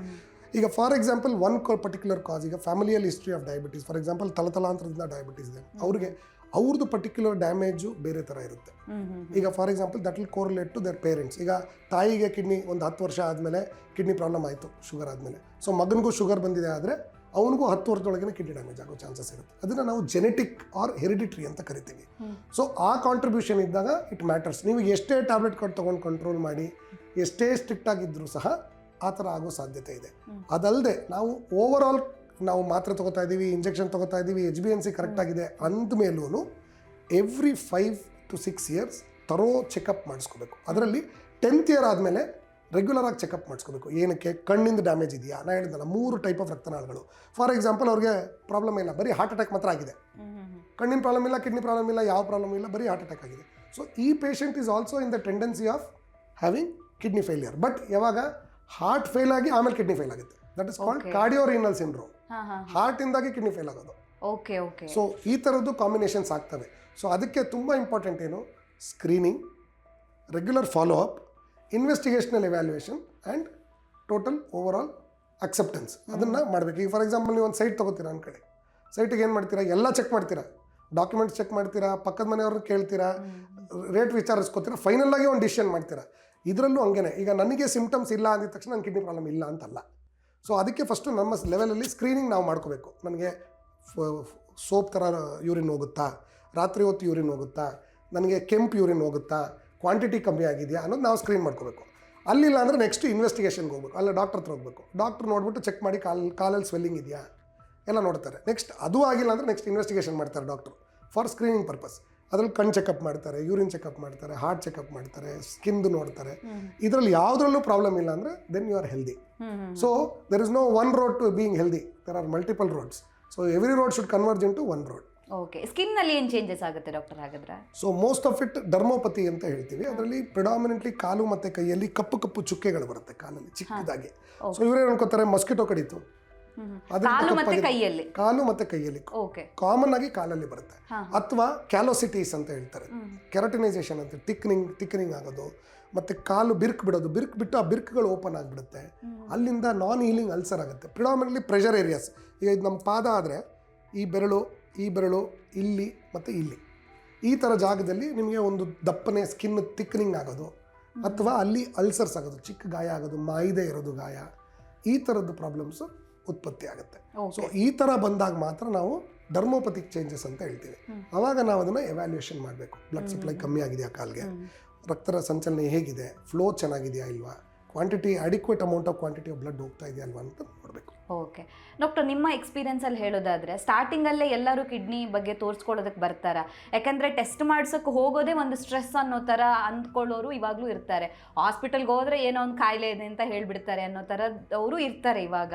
ಸೊ ಆ ಥರದವರು ಸ್ಟಾರ್ಟಿಂಗಲ್ಲೇ ಓಕೆ ನನಗೆ ಈ ಥರ ಪ್ರಾಬ್ಲಮ್ ಆಗಿದೆ ಅಂತ ಅಲರ್ಟ್ ಆಗಿ ಬರ್ತಾರಾ, ಅಥವಾ ಮಿಡಲ್ ಸ್ಟೇಜಲ್ಲಿ ಲಾಸ್ಟಿಗೆ ಆಗಬೇಕಾದ್ರೆ ಬರೋರು ಜಾಸ್ತಿ ಇರ್ತಾರೆ, ಹೇಗೆ ಅಂತ? ಸೊ ಆ್ಯಕ್ಚುಲಿ ಈಗ ನಮ್ಮ ಜನರಲ್ಲಿ ಎಜುಕೇಷನ್ ಅಂಶ ಜಾಸ್ತಿ ಆಗಿರೋದ್ರಿಂದ ರೀಲ್ಸಿಂದ ತುಂಬ ಜನ ಬರ್ತಾರೆ. ಮುಂಚೆ 10 ವರ್ಷ ಮುಂಚೆ ನೀವು ಮಾತಾಡಿದರೆ ಇದನ್ನು ಒಂದು 5% 6% ಬರೋರು, ಈಗ 20 to 25% ಸರ್ ನನ್ನ ಕಿಡ್ನಿ ಕಾಯಿಲೆ ಇದೆಯಾ ಚೆಕ್ ಮಾಡಿ ಅಂತಲೇ ಬರ್ತಾರೆ. ಓಕೆ. ಸೊ ಅಷ್ಟೊಂದು ಎಜುಕೇಷನ್ ಇನ್ನೂ ಪೆನಿಟ್ರೇಟ್ ಆಗಿದೆ, ಬಟ್ ಇನ್ನೂ ಪೆನಿಟ್ರೇಟ್ ಆಗಬೇಕು. ಬಟ್ ಅರ್ಲಿ ಡಿಟೆಕ್ಷನ್ ಮಾಡೋದಕ್ಕೆ ಒಂದು ನಮ್ಮ education purpose, education is very very important. And all means newspaper, podcast, newspaper, article, ಪಕ್ಕದ ಮನೆಯವ್ರಿಗೆ ರೀಚ್ ಆಗಬೇಕು. So automatically this is penetrated. ಈಗ ತುಂಬ ಜನ ಬರ್ತಾರೆ ಕೇಳ್ಕೊಂಡು ನಮ್ಮ ಹತ್ರ, ಸರ್ ಎವ್ಯಾಲ್ಯೂಯೇಟ್ ಮಾಡಿ, ನನಗೆ ಈ ಶುಗರ್ 10 ವರ್ಷದಿಂದ ಇದೆ, ನನಗೇನಾದ್ರು ಪ್ರಾಬ್ಲಮ್ ಇದೆಯಾ ಚೆಕ್ ಮಾಡಿ ಹೇಳಿ ಅಂತ ಬರ್ತಾ ಇದ್ದಾರೆ. ಹಾಗಿದ್ರೆ ಮುಂಚೆಗಿಂತ ಅವೇರ್ನೆಸ್ ತುಂಬಾನೇ ಜಾಸ್ತಿ ಇದೆ. 100% ಆಗಿದೆ, ಬಟ್ ಇನ್ನೂ ಪೆನಿಟ್ರೇಷನ್ ಆಗಬೇಕು. ಓಕೆ. ಇದಕ್ಕೆ ಟ್ರೀಟ್ಮೆಂಟ್ ಆಪ್ಷನ್ಸ್ ಯಾವುದೆಲ್ಲ ಇರುತ್ತೆ ಡಾಕ್ಟರ್? ಈಗ ಕಿಡ್ನಿ ಮೇಲೆ ಎಫೆಕ್ಟ್ ಆಯಿತು ಅಥವಾ ಕಿಡ್ನಿ ಫೇಲ್ಯೂರ್ ಆಯಿತು ಅಂದಾಗ ಇನಿಷಿಯಲಿ ಯಾವ ರೀತಿ ಟ್ರೀಟ್ಮೆಂಟ್ ಇರುತ್ತೆ, ಅದಾದಮೇಲೆ ಯಾವ ರೀತಿಯಾಗಿರುತ್ತೆ ಸ್ಟೇಜ್ ವೈಸ್ ನೋಡೋದಾದರೆ? ಸೊ ಜನರಲಿ ಸ್ಟೇಜ್ 1 ಬಂದಾಗ ನಾವು ಆಪ್ಟಿಮೈಸೇಷನ್ ಅಂತ ಹೇಳ್ತೀವಿ. ಆಪ್ಟಿಮೈಸೇಷನಲ್ಲಿ ಶುಗರ್ ಕಂಟ್ರೋಲ್ ಮಾಡೋದು, HbA1c ಕಂಟ್ರೋಲ್ ಮಾಡೋದು, ಹಿಮೋಗ್ಲೋಬಿನ್ ಕಂಟ್ರೋಲ್ ಮಾಡೋದು, ಮತ್ತು ವೆಯ್ಟ್ ರಿಡಕ್ಷನ್ ಮಾಡೋದು, ಸ್ಟ್ರೆಸ್ ರಿಡ್ಯೂಸ್ ಮಾಡೋದು will be a comprehensive treatment plan. Stage 1ನಲ್ಲಿ ಜನರಲಿ ನಮಗೆ ಯಾವುದು ಮೆಡಿಕೇಷನ್ಸೋ ಆ ಥರ ಏನೂ ಇಲ್ಲ. ಸೊ ಸ್ಟೇಜ್ 2, ಸ್ಟೇಜ್ 3 ಹೋದಾಗ ನೆಕ್ಸ್ಟು ನಾವು we do fluid restriction, salt restriction, ಆಮೇಲೆ strict controlling of sugars, strict control of blood pressure, cholesterol ಏನಾರು ಇದ್ದರೆ ಕೊಲೆಸ್ಟ್ರಾಲ್ ಕಂಟ್ರೋಲ್ ಮಾಡ್ತೀವಿ. ಬೈ ಚಾನ್ಸ್ ಥೈರಾಯ್ಡ್ ಇತ್ತು ಅವ್ರಿಗೆ, ಥೈರಾಯ್ಡ್ನ ಕಂಟ್ರೋಲ್ ಮಾಡ್ತೀವಿ. ಬೇರೆ ಏನಾದ್ರು ಫ್ಯಾಕ್ಟರ್ಸ್ ಇದೆಯಾ, ಫಾರ್ ಎಕ್ಸಾಂಪಲ್ ಅವರು ಆಲ್ಟರ್ನೇಟಿವ್ ಮೆಡಿಸಿನ್ ತೊಗೋತಾ ಇದ್ದಾರಾ, ಎಕ್ಸ್ಟ್ರಾ ಪ್ರೋಟೀನ್ ಪೌಡರ್ಸ್ ತೊಗೋತಾ ಇದ್ದಾರಾ, ಅಥವಾ ಹರ್ಬಲ್ ಮೆಡಿಸಿನ್ಸ್ ತೊಗೋತಾ ಇದ್ದಾರಾ. ಸೊ ಈ ಥರದ್ದನ್ನೆಲ್ಲ ಸ್ಟಾಪ್ ಮಾಡಿ ಟೈಟ್ರೇಷನ್ ಮಾಡಿ ಅಡಿಕ್ವೇಟ್ ರಿಕ್ವೈರ್ಮೆಂಟ್ ಏನು ಬಾಡಿಗೆ ಇದೆಯೋ ಅದನ್ನಷ್ಟೇ ಪ್ರೊವೈಡ್ ಮಾಡೋಕ್ಕೆ ಟ್ರೈ ಮಾಡ್ತೀವಿ. ಇನ್ಅಡಿಕ್ವೇಟ್ ಥಿಂಗ್ಸ್ನ ಹೊರಗಡೆ ತೆಗೆಯೋಕ್ಕೆ ಟ್ರೀಟ್ಮೆಂಟ್ ಕೊಡ್ತೀವಿ ಅಷ್ಟೇ. ಸೊ ಒನ್ಸ್ ಇದನ್ನು ಮಾಡಿದಾಗ that is called optimisation. Stage 1, 2, 3 optimisation ಮಾಡ್ತೀವಿ. ಥರ್ಡ್ ಸ್ಟೇಜಿಂದ will start anticipating complications. Like for example complications of CKD ಅಂತ ಹೇಳ್ತೀವಲ್ಲ, ಅದರಲ್ಲಿ ಒಂದು ರಕ್ತ ಸಂಚಲನೆ ಕಮ್ಮಿ ಆಗೋದು, ಕಾಲಲ್ಲಿ ಅಲ್ಸರ್ ಆಗೋದು, ಹಾರ್ಟ್ಗೆ ಪ್ರಾಬ್ಲಮ್ ಆಗೋದು, ಅದರಿಂದ ಸ್ಟ್ರೋಕ್ ಆಗೋ ಸಾಧ್ಯತೆ ಇರುತ್ತೆ. ಮತ್ತು ಬೇರೆ complications of skin, cholesterol, obesity, ಇದನ್ನೆಲ್ಲ ಕಾಂಪ್ರಿಹೆನ್ಸಿವ್ ಆಗಿ ಟ್ರೀಟ್ ಮಾಡೋಕ್ಕೆ ಮೋರ್ ಅಪ್ರೋಚ್ ಮಾಡ್ತೀವಿ. ಅದ್ರ ಜೊತೆಗೆ ಅನಿಮಿಯಾ ಟ್ರೀಟ್ಮೆಂಟು, ಆಮೇಲೆ ಹೈಪರ್ ಫಾಸ್ಫೇಟಿಮಿಯಾ ಅಂತ ಹೇಳ್ತೀವಿ, ಫಾಸ್ಫೇಟ್ ಲೆವೆಲ್ ಜಾಸ್ತಿ ಆಗೋದು, ಕ್ಯಾಲ್ಶಿಯಂ ಲೆವೆಲ್ ಕಮ್ಮಿ ಆಗೋದು, ಅದಕ್ಕೆ ಟ್ರೀಟ್ಮೆಂಟ್ ಮಾಡ್ತೀವಿ. ಆಮೇಲೆ ಕ್ಯಾಲ್ಸಿಫಿಕೇಷನ್ ಆಫ್ ದಿ ವೆಸಲ್ಸ್ ಅಂತ ಹೇಳ್ತೀವಿ, ಅದು ಆಗದೇ ಇರಲಿ ಅಂತ ಅದಕ್ಕೆ ಟ್ರೀಟ್ಮೆಂಟ್ ಸ್ಟಾರ್ಟ್ ಮಾಡ್ತೀವಿ. ವೈಟಮಿನ್ ಡಿ ರೀಪ್ಲೇಸ್ ಮಾಡ್ತೀವಿ. So most of it is more of treating the complication. Stage 4-5 cross ಆದಾಗ ದೆನ್ ವಿ ಡು ಡಯಾಲಿಸಿಸ್. ಅದಕ್ಕೆ ಪ್ರಿಪ್ರೇಷನ್ ಮಾಡ್ತೀವಿ, ಫಿಸ್ಟುಲಾ ಅಂತ ಕ್ರಿಯೇಟ್ ಮಾಡ್ತೀವಿ, ಅದನ್ನು ಮಾಡ್ತೀವಿ. ಆಮೇಲೆ ಅವ್ರಿಗೆ we will prime them for doing a transplant. Okay, dialysis ಅಂದ ತಕ್ಷಣ ಜನರ ಮೈಂಡಲ್ಲಿ ಫಸ್ಟ್ ಬರೋದು ಓಕೆ ಅವ್ನ ಕತೆನೇ ಮುಗೀತು ಅಂತ ಅನ್ಕೋತಾರೆ. ಹೌದಾ, ಏನು ಹೇಳ್ತೀರಾ ಇದ್ರ ಬಗ್ಗೆ ಅಂತ? ಸೊ ಜನರಲಿ ಎಲ್ಲರೂ ಅಂದ್ಕೊಂಡಿರೋದು ಡಯಾಲಿಸಿಸ್ ಅಂದರೆ ಕತೆ ಮುಗೀತು, ಅವ್ರು ಏನೋ ಮಾಡಿಬಿಡ್ತಾರೆ ಅಂತ. ಬಟ್ ಜನರಲಿ ಡಯಾಲಿಸಿಸ್ ಅನ್ನೋದು it's nothing but a bridge between CKD and living your life. So ಈ ಬ್ರಿಡ್ಜ್ ಅಂದರೆ ಏನು? ಇಟ್ ಈಸ್ ಜಸ್ಟ್ ಕಸ ತೆಗೆಯೋದು ನಮ್ಮ ಮೈಯಲ್ಲಿ. ಈಗ ಫಾರ್ ಎಕ್ಸಾಂಪಲ್ ನಾವು ಬದುಕಿರೋವರೆಗೂ ನಮ್ಮ ಮನೆಯಲ್ಲಿ ಕಿಚನಲ್ಲಿ ಉತ್ಪತ್ತಿ ಆಗೋ ಕಸ ಕಮ್ಮಿ ಆಗೋಲ್ಲ. ಸೊ ನಾವು ಬದುಕಿರೋವರೆಗೂ ನಮ್ಮ ಬಾಡಿಯಲ್ಲಿ ಕಸ ಉತ್ಪತ್ತಿ ಆಗೋದು ಕಮ್ಮಿ ಆಗೋಲ್ಲ. ಆ ಕಸ ತೆಗೆಯೋ ಒಂದು ಪದ್ಧತಿ ಬಂದು ಡಯಾಲಿಸಿಸ್. ನಮ್ಮ ಕಿಡ್ನಿ ಏನು ಮಾಡುತ್ತೋ ಆ ಕೆಲಸನ ಮಷೀನ್ ಮಾಡುತ್ತೆ. ರಕ್ತನ ನಾವು ಅದರೊಳಗೆ ಫಿಲ್ಟ್ರ್ ಒಳಗೆ ಹಾಕ್ತೀವಿ. ಇರೋ ಕಸ ಒಂದು 500-600 ಟೈಪ್ಸ್ ಆಫ್ ಕಸ ಇರುತ್ತೆ. ಆ್ಯಕ್ಚುಲಿ 5,000-6,000 ಟೈಪ್ ಆಫ್ ಕಸ ಇರುತ್ತೆ. ಅದೆಲ್ಲ ತೆಗೆಯೋಕ್ಕಾಗಲ್ಲ ಮಷೀನ್ಗೆ. ಭಗವಂತ ಕೊಟ್ಟಿರೋ ಕಿಡ್ನಿನ ರೀಪ್ಲೇಸ್ ಮಾಡೋಕ್ಕಾಗಲ್ಲ. ಬಟ್ ಆದರೂ ಸಹ ಒಂದು ಲೆವೆಲ್ಗೆ ನಾವು ಅದನ್ನು ಕ್ಲೀನ್ ಮಾಡಿ 500 ಟೈಪ್ಸ್ ಆಫ್ ಕಸ ತೆಗೆದು ಮತ್ತೆ ಬ್ಲಡ್ನ ವಾಪಸ್ ಬಾಡಿಗೆ ಕೊಡ್ತೀವಿ. It is just a bridge ಅಷ್ಟೇ. ಜನ ಅಂದ್ಕೊಂಡಿರಂಗೆ ಡಯಾಲಿಸಿಸ್ ಅನ್ನೋದು ಒಂದು ದೆವ್ವಭೂತ, ಅದು ಮಾಡಿಸ್ಕೊಂಡ್ಬಿಟ್ರೆ ನಾವು ಸತ್ತೋಗ್ಬಿಡ್ತೀವಿ ಅನ್ನೋದೆಲ್ಲ ತುಂಬ ತಪ್ಪು ಕಲ್ಪನೆ. ಮತ್ತು ಬೇರೆ ಆಲ್ಟರ್ನೇಟಿವ್ ಮೆಡಿಸನ್ ಇರೋರೆಲ್ಲ ಏನು ಮಾಡ್ತಾರೆ ಅಂದರೆ ಅದ್ರ ಬಗ್ಗೆ ಒಂದು ಭಯ ಹುಟ್ಟಿಸ್ತಾರೆ. ಇದು ಹೆಚ್ಚು ಕಮ್ಮಿ ಆಗಿಬಿಡುತ್ತೆ, ಮಾಡ್ಕೊಂಬಿಟ್ರೆ ಸತ್ತೋಗ್ಬಿಡ್ತಾರೆ ಪೇಷಂಟು, ಲೈಫ್ ಲಾಂಗ್ ಒಂದು ಸತಿ ಮಾಡಿದ್ರೆ ಲೈಫ್ ಲಾಂಗ್ ಮಾಡಬೇಕು ಅಂತ. ನೀವು ಹಿಂದೆ ಕೇಳಿದ್ರೆ ಅಕ್ಯೂಟ್ ಕಿಡ್ನಿ ಇಂಜುರಿ ಅಂತ ಎಷ್ಟೊಂದು ಪೇಷಂಟ್ ICU ಬರೋ ಪೇಷಂಟ್ಗೆ ನಾವು ಡಯಾಲಿಸಿಸ್ ಮಾಡಿ ಅವ್ರ ಕಿಡ್ನಿನ ಕಂಪ್ಲೀಟ್ ರಿಕವರಿ ಮಾಡಿ ಮನೆಗೆ ಡಿಸ್ಚಾರ್ಜ್ ಮಾಡಿ ಮನೆಗೆ ಕಳಿಸ್ತೀವಿ. But they never become story. ಅದು ಸ್ಟೋರಿ ಆಗಲ್ಲ, ಯಾಕೆಂದ್ರೆ ಇಟ್ ಇಸ್ ನಮ್ಮ ಡೇ ಟು ಡೇ ವರ್ಕ್. ಹೌದು, ಈಗ ಡೇ ಟು ಡೇ ಪಾಸಿಟಿವ್ ಆಗಿರೋದನ್ನ ಯಾರು ಹೇಳೋದಿಲ್ಲ. ಸೊ ಜನರಲಿ ಈ ಕ್ರಾನಿಕ್ ಕಿಡ್ನಿ ಡಿಸೀಸ್ ಅಲ್ಲಿ ಮಾತ್ರನೇ ಇದು it is a detrimental thing. ಅಂದ್ರೆ ನಾವು ಡಯಾಲಿಸಿಸ್ ಮಾಡಿದಾಗ ಅದು ಪರ್ಮನೆಂಟ್ ಆಗಿ ವಾರಕ್ಕೆ 3 ಬಾರಿ ಕಸ ತೆಗೆಯುವಂಥ ಪದ್ಧತಿ ಮಾಡ್ತಾ ಇರಬೇಕು ಅನ್ನೋದು ಅದು ಸತ್ಯ. ಬಟ್ ಅದನ್ನೇ ಡಯಾಲಿಸಿಸ್ ಒಂದು ದೊಡ್ಡ ದೆವ್ವ ಭೂತ ಅದು ಏನೋ ಮಾಡಿಬಿಡುತ್ತೆ, ನಿಮಗೆ ಹೆಚ್ಚು ಕಮ್ಮಿ ಮಾಡಿಬಿಡುತ್ತೆ ಅನ್ನೋದಿದೆಯಲ್ಲ, ಅದು ತಪ್ಪು ಕಲ್ಪನೆ. ಓಕೆ, ಸೊ ಹಾಗಿದ್ರೆ ಕಿಡ್ನಿ ಮಾಡೋ ಕೆಲಸವನ್ನ ಡಯಾಲಿಸಿಸ್ ಅಲ್ಲಿ ಒಂದು ಮಷೀನ್ ಮಾಡಿಬಿಡುತ್ತೆ. ಹೌದು. ಓಕೆ, ವೀಕ್ಲಿ ಎಷ್ಟು ಟೈಮ್ ಹೋಗಬೇಕಾಗುತ್ತೆ? ಸೊ ಜನರಲಿ ವೀಕ್ಲಿ 3 ಟೈಮ್ಸ್ ಮಾಡಬೇಕಾಗುತ್ತೆ. ಸೊ ಡಯಾಲಿಸಿಸಲ್ಲೂ ಡಿಫ್ರೆಂಟ್ ಟೈಪ್ಸ್ ಇದೆ. ಒಂದು ಡಯಾಲಿಸಿಸ್ ಅಂದರೆ ಹಿಮೋಡಯಾಲಿಸಿಸ್ ಅಂತ ಹೇಳ್ತೀವಿ, ಅದು ರಕ್ತ ತೆಗೆದು ಎಕ್ಸ್ಚೇಂಜ್ ಮಾಡೋದು. ಇನ್ನೊಂದು ಪೆರಿಟೋನಿಯಲ್ ಡಯಾಲಿಸಿಸ್ ಅಂತ ಹೇಳ್ತೀವಿ, ಅದಕ್ಕೆ ನಾವು ಹೊಟ್ಟೆ ಒಳಗೊಂದು ಟ್ಯೂಬ್ ಹಾಕಿ ನಮ್ಮ ಬಾಡಿದು ಒಂದು ಮೆಮ್ರೇನ್ ಇರುತ್ತೆ, ಅದನ್ನೇ we use it as an exchange purpose. So ವೇಸ್ಟ್ನ ಅದ್ರ ಜೊತೆ ಎಕ್ಸ್ಚೇಂಜ್ ಮಾಡಿ ಹೊಟ್ಟೆ ಒಳಗೊಂದು ಫ್ಲೂಯಿಡ್ ಇಟ್ಟು ಅದನ್ನು ಸೈಕಲ್ ಪರವಾಗಿ ಮಾಡ್ಕೋತಾ ಹೋಗ್ತೀವಿ. That is called peritoneal dialysis. So ಈ 2 ಟೈಪ್ ಡಯಾಲಿಸಿಸ್ ಇದೆ. ಸೊ ಈ ಹಿಮೋಡಯಾಲಿಸಿಸ್ ಅಲ್ಲಿ ಮಾತ್ರ ನಾವು ಫಿಸ್ಟುಲಾ ಕ್ರಿಯೇಟ್ ಮಾಡೋದು. ಈ ಪೆರಿಟೋನಿಯಲ್ ಡಯಾಲಿಸಿಸ್ ಅಂದರೆ ಹೊಟ್ಟೆಗೆ ಒಂದು ಟ್ಯೂಬ್ ಹಾಕ್ಬಿಟ್ಟು ಆ ಟ್ಯೂಬ್ನ ಅಲ್ಲಿ ಬಿಟ್ಟಿರ್ತೀವಿ. ಸೊ ನೀವೇ ಮನೇಲೇ ಮಾಡ್ಕೋಬೋದು ಅದನ್ನು. ಸೊ ಫ್ಲೂಯಿಡ್ ಒಂದು 4 ಅವರ್ಸ್ ಇಡೋದು, ಮತ್ತೆ ತೆಗೆಯೋದು, ಮತ್ತೆ ತಿರ್ಗಾ ಹೊಸ ಫ್ಲೂಯಿಡ್ ರಿಪ್ಲೇಸ್ ಮಾಡೋದು, ಅದನ್ನು ಮಾಡ್ಕೋತಾ ಹೋದರೆ ಅದನ್ನು ಪೆರಿಟೋನಿಯಲ್ ಡಯಾಲಿಸಿಸ್ ಅಂತ ಹೇಳ್ತೀವಿ. ಅದು ಒಂದು particular segment of people, Young children, ಯಾರಿಗೆ ಆಸ್ಪತ್ರೆಗೆ ಬರೋಕ್ಕಾಗಲ್ಲ, ಅಥವಾ ಓಲ್ಡ್ ಏಜ್ ಇರೋರು, ಹಾರ್ಟ್ ಪ್ರಾಬ್ಲಮ್ ಇರೋದು, ಮಲ್ಟಿಪಲ್ ಇಶ್ಯೂಸ್ ಇರೋರಿಗೆ ಪೆರಿಟೋನಿಯಲ್ ಡಯಾಲಿಸಿಸ್ ಮಾಡ್ತೀವಿ. ಮಿಕ್ಕಿದ್ದೆಲ್ಲರೂ ಮೋಸ್ಟ್ ಆಫ್ ದೆಮ್ ಹಿಮೋಡಯಾಲಿಸಿಸ್ ಮಾಡ್ತೀವಿ. ಓಕೆ ಡಾಕ್ಟರ್, ಆಗಲೇ ಮಾತಾಡ್ತಾ ಹೇಳಿದ್ರೆ ಅವೇರ್ನೆಸ್ ಇವಾಗ ತುಂಬ ಜಾಸ್ತಿ ಇದೆ ಮುಂಚೆಗಿಂತ ಅಂತ. ಸೊ ನಮಗೆ ಪ್ರಾಬ್ಲಮ್ ಇದೆಯಾ ಅಂತ ಬರ್ತಾರೆ ಅಂತ. ಸೊ ಆಸ್ಪತ್ರೆಗೆ ಬರೋದು ಒಂದಾದರೆ ಅದಕ್ಕಿಂತ ಮುಂಚೆ ಕಿಡ್ನಿ ಪ್ರಾಬ್ಲಮ್ ಆಗೋದಕ್ಕೆ ಅವರೇ ಕಾರಣ ಆಗಿರ್ತಾರೆ, ಅಥವಾ ಅವರ ಲೈಫ್ ಸ್ಟೈಲೇ ಕಾರಣ ಆಗಿರುತ್ತೆ. ಸೊ ಅದಕ್ಕೆ ಆಸ್ಪತ್ರೆ ಬರದೇ ಇರೋ ರೀತಿಯಲ್ಲಿ ಅವ್ರು ನೋಡ್ಕೋಬೇಕು ಅಂತ ಹೇಳಿದ್ರೆ ಯಾವೆಲ್ಲ ಟಿಪ್ಸನ್ನು ಕೊಡ್ತಿರೋ? ಸೊ ಕಿಡ್ನಿ ಹೆಲ್ತನ್ನು ಕಾಪಾಡ್ಕೋಬೇಕು. ಸೊ ಆಸ್ಪತ್ರೆಗೆ ಮತ್ತೆ ಅದು ಸೆಕೆಂಡ್ರಿ, ಬಟ್ ಅದಕ್ಕಿಂತ ಮುಂಚೆ ನನ್ನ ಕಿಡ್ನಿ ಹೆಲ್ದಿ ಆಗಿರ್ಬೇಕು ಅನ್ನೋದು ನನಗೆ ಗೊತ್ತಿರಬೇಕಲ್ಲ. ಸೊ ಅಲ್ಲಿ ಎಲ್ಲಿ ಎಡವ್ತಾ ಇದ್ದಾರೆ ಜನ? ಸೊ ಯಾವೆಲ್ಲ ಟಿಪ್ಸನ್ನು ನೀವು ಕೊಡೋಕ್ಕೆ ಇಷ್ಟಪಡ್ತೀರಾ ಅಂತ? ಸೊ ಜನರಲಿ ಈಗ ಹೇಳ್ದಂಗೆ ಎಲ್ಲರಿಗೂ ಹೆಲ್ತ್ ಅವೇರ್ನೆಸ್ಸು, ಕಾನ್ಷಿಯಸ್ನೆಸ್ ತುಂಬ ಜಾಸ್ತಿ ಆಗಿದೆ. ಬಟ್ ಅದ್ರ ಜೊತೆಗೆ ನಾವು ತಿನ್ನುವಂಥ food, for example all these processed food, packed foods, ಅದರಲ್ಲ ಸಿಕ್ಕಾಪಟ್ಟೆ ಸಾಲ್ಟ್ ಇರುತ್ತೆ. Salt is very detrimental to our body. ಎಷ್ಟು ಜಾಸ್ತಿ ಸಾಲ್ಟ್ ತಿಂತೀವೋ ಅಷ್ಟು ತೊಂದರೆ ಆಗುತ್ತೆ. ಅದರ್ವೈಸ್ ಈ ಫಾಸ್ಟ್ ಫುಡ್ಸ್, ತುಂಬ ಫಾಸ್ಟಾಗಿ ತಿನ್ನುವಂಥ ಫುಡ್ಡು, ಎಷ್ಟು ಫಾಸ್ಟಾಗಿ ತಿಂತೀವೋ ಅಷ್ಟು ಕಾಂಪ್ಲಿಕೇಶನ್ ಜಾಸ್ತಿ ಆಗುತ್ತೆ. ಅದರ ಜೊತೆಗೆ ಈಗ ನಾನು ಕಾಂಟ್ರವರ್ಷಿಯಲ್ ಟಾಪಿಕ್ ಹೇಳ್ತೀನಿ, ಲೇಡೀಸ್ಗೆ ಫೇರ್ನೆಸ್ ಕ್ರೀಮ್ಸ್. ಸೊ ಅದರಿಂದ ಎಷ್ಟೋ ಜನಕ್ಕೆ ಕಿಡ್ನಿ ಪ್ರಾಬ್ಲಮ್ ಆಗಿದೆ. ಬಟ್ ಈಗ ನೀವೇನಾದ್ರು ಹೇಳಿದ್ರಿ ಅಂದ್ಕೊಳ್ಳಿ, ಲೇಡೀಸ್ ಫೇರ್ನೆಸ್ ಕ್ರೀಮ್ ಹಾಕ್ಬಾರ್ದು ಅಂತ, ಆಟೋಮೆಟಿಕ್ಕಾಗಿ ಐ ಬಿಕಮ್ ಏನಂತಾರೆ ಮೇಲ್ ಶಾವನಿಸ್ಟ್. ಸೊ ಈ ಫೇರ್ನೆಸ್ ಕ್ರೀಮ್ಸಲ್ಲಿ ಹೆವಿ ಮೆಟಲ್ಸ್ ಇರುತ್ತೆ. ಆ ಹೆವಿ ಮೆಟಲ್ಸ್ ಹಚ್ಕೊಂಡಾಗ automatically they get absorbed and go to the kidney and cause damage to the kidney. Okay, ನನಗೆ ಭಯ ಸ್ಟಾರ್ಟ್ ಆಯ್ತು ಇವಾಗ ನೀವು ಹೇಳಿದ್ಮೇಲೆ. ಅದೇ, ಸೊ ಲೈಫ್ ಸ್ಟೈಲಲ್ಲಿ ಎಷ್ಟೊಂದು ವಿಷಯಗಳಿದೆ, ಅದನ್ನು ಹೇಳಿದ್ನಲ್ಲ. ಅದರಲ್ಲಿ ಫಾಸ್ಟ್ ಫುಡ್ ಒಂದು, ಮೇಕಪ್ ಒಂದು, ನಮ್ಮ ಸ್ಟ್ರೆಸ್ ಒಂದು. ಈಗ ಫಾರ್ ಎಕ್ಸಾಂಪಲ್ ತುಂಬ ಸ್ಟ್ರೆಸ್ ತೊಗೊಳ್ಳೋದು, ಬಿಂಜಿಂಗ್ ಅಂತ ಹೇಳ್ತೀವಿ. ಅಂದರೆ ಇದು ಏರೇಟೆಡ್ ಡ್ರಿಂಕ್ಸ್, ಏರೇಟೆಡ್ ಫುಡ್ ತಿನ್ನೋದು, ಮತ್ತು ಫ್ರೆಶ್ ಫ್ರೂಟ್ಸ್ ತಿನ್ನದೇ ಇರೋದು, ಅದನ್ನು ಪ್ರೋಸೆಸ್ ಮಾಡೋದು. ಫಾರ್ ಎಕ್ಸಾಂಪಲ್ ನೀವು ಈಗ ಒಂದು ಪೂರ್ತಿ ಆ್ಯಪಲ್ ತಿಂದರೆ calorie intake will be 150 to 180 calories. ಅದೇ ನೀವು ಆ್ಯಪಲ್ ಜ್ಯೂಸ್ ಕುಡಿದ್ರೆ your calorie intake is 400 calories. So ಅದ್ರ ಬಗ್ಗೆನೂ ಕಾನ್ಸಂಟ್ರೇಟ್ ಮಾಡಬೇಕು. ಯಾರೋ ಹೇಳ್ತಾರೆ ಆ್ಯಪಲ್ ಜ್ಯೂಸ್ ಕುಡಿದ್ರೆ ಸರಿ ಹೋಗುತ್ತೆ, ಇನ್ನೊಬ್ರು ಯಾರೋ ಹೇಳ್ತಾರೆ ಬಿಯರ್ ಕುಡಿದ್ರೆ ಕಿಡ್ನಿ ಸ್ಟೋನ್ ಹೋಗ್ಬಿಡುತ್ತೆ ಅಂತ. ಎಂಥ ಮಿತ್ತು ಅಂದರೆ ಅದು. ಸೊ ಬಿಯರ್ ಕುಡಿದು ಕಿಡ್ನಿ ಸ್ಟೋನ್ ಹೋಗಂಗಿದ್ದಿದ್ರೆ ಡಾಕ್ಟ್ರುಗಳೆಲ್ಲರೂ ಬಿಯರ್ ಕುಡೀರಿ ಅಂತ ಹೇಳ್ತಿದ್ರು. ಯಾವ ಡಾಕ್ಟ್ರು ಹೇಳಲ್ಲ ನಿಮಗೆ ಬಿಯರ್ ಕುಡೀರಿ ಅಂತ, ಅಲ್ವಾ? ಸೊ ಜನರಲಿ ಈ ಥರ ನನಗೆ ಎಷ್ಟೊಂದು ಜನ ಪೇಷಂಟ್ ಇದ್ದಾರೆ, ಒಂದು ಕಿಡ್ನಿ ಸ್ಟೋನ್ ಆಗಿ ಅವ್ರ ವೈಫ್ ಫೋರ್ಸ್ ಮಾಡಿ ಆ ಗಂಡನಿಗೆ ಬಿಯರ್ ಕುಡಿಸಿ ಅವನ ಆಲ್ಕೋಹಾಲಿಕ್ ಆಗಿ ಲಿವರ್ ಫೇಲಿಯರ್ ಆಗಿ ಟ್ರಾನ್ಸ್ಫರ್ ಮಾಡ್ಕೊಂಡಿದ್ದಾರೆ. ಸೊ ಈ ಮಿತ್ಸ್ನ ಬಸ್ಟ್ ಮಾಡ್ಬೇಕು ನಾವು. ಯಾಕಂದರೆ ಈ ಬಿಯರ್ ಕುಡಿದು ಕಿಡ್ನಿ ಸ್ಟೋನ್ ಕರಗೋದಿದೆಯಲ್ಲ, ಅದು ನೀರು ಕುಡ್ದೇ ಕರೆಸ್ಕೋಬೋದು. ಯಾಕಂದರೆ ಬಿಯರ್ ಕಾಸ್ಟು 600 ರೂಪಾಯಿ ಆದರೆ ನೀರು ಕಾಸ್ಟು ಒಂದು ಬಾಟ್ಲಿಗೆ 20 ರೂಪಾಯಿ ಅಷ್ಟೇ. ಸೊ ಎಕ್ಸೆಸಿವ್ ಆಲ್ಕೋಹಾಲ್ ಇಂಟೇಕ್ ಆಗಲಿ, smoking is very very dangerous with respect to your diabetes, hypertension control, ಅದಕ್ಕೆ ತುಂಬ ಡೇಂಜರಸ್. ಆಲ್ಕೋಹಾಲು ಅಷ್ಟೇ. ಆಲ್ಕೋಹಾಲ್ ಜೊತೆಗೆ ನಾವು ಕ್ಯಾಲೋರಿ ಕನ್ಸಂಪ್ಷನ್ ಮಾಡ್ತೀವಿ. ಫ್ಯಾಂಟಾ 7 ಜೊತೆಗೆ ವೋಡ್ಕಾ ಕುಡಿಯೋದು. ನಾನು ಅದು ಪರ್ಟಿಕ್ಯುಲರ್ ಪಾಯಿಂಟ್ ಔಟ್ ಯಾಕೆ ಮಾಡ್ತಾ ಇದ್ದೀನಿ ಅಂದರೆ all these things add up to your health distress. It's not distressing ಅನ್ಕೋತಾರೆ ಎಲ್ಲರೂ, but it is more stressing ಒಳಗೆ. So next you taking salt consumption. ಆಮೇಲೆ ಸ್ವಲ್ಪ ಜನ ಈ ಯಾರ್ದೋ ಬಾಬಾಗಳು ಯಾರು ಹೇಳ್ತಾರೆ ಅಂದ್ಬಿಟ್ಟು 8 ಲೀಟ್ರ್ ನೀರು ಕುಡಿಬೇಕು, 9 ಲೀಟ್ರ್ ನೀರು ಕುಡಿಬೇಕು. ಯಾವತ್ತೂ ಕುಡಿಬಾರ್ದು. ನಮ್ಮ ಬಾಡಿಗೆ ರಿಕ್ವೈರ್ಡ್ ಇರೋದು 1.5 to 2 ಲೀಟರ್ಸ್, ಮ್ಯಾಕ್ಸಿಮಮ್ ಸಮ್ಮರಲ್ಲಿ ಏನದರ್ 500 ಎಕ್ಸ್ಟ್ರಾ. ಅದನ್ನು ಬಿಟ್ಟು ಎಕ್ಸ್ಟ್ರಾ ಅನ್ನೆಸೆಸರಿಯಾಗಿ ನೀರು ಕುಡಿದು ಕಿಡ್ನಿನ ಕೆಲಸ ಮಾಡೋದನ್ನು ಫೇಲ್ ಮಾಡಿಸ್ಬಿಡೋದಿದೆಯಲ್ಲ, ಅದು ಇವಾಗ ತೊಂದರೆ ಆಗಲ್ಲ. ನಿಮಗೆ 45 ಆದಮೇಲೆ ಶುಗರ್ ಬಂದಾಗ ಆವಾಗ ಕಿಡ್ನಿ ಫೇಲ್ ಆಗಿಬಿಡುತ್ತೆ ಬೇಗ ಫಾಸ್ಟಾಗಿ. ಸೊ ಆಮೇಲೆ ಈ body building, excessive intake of creatinine, protein, unnecessary consumption of processed food, processed protein powders, all these causes damage. So overall, healthy lifestyle, healthy food, adequate water, adequate salt and stressless life is the mantra for having a happy kidney.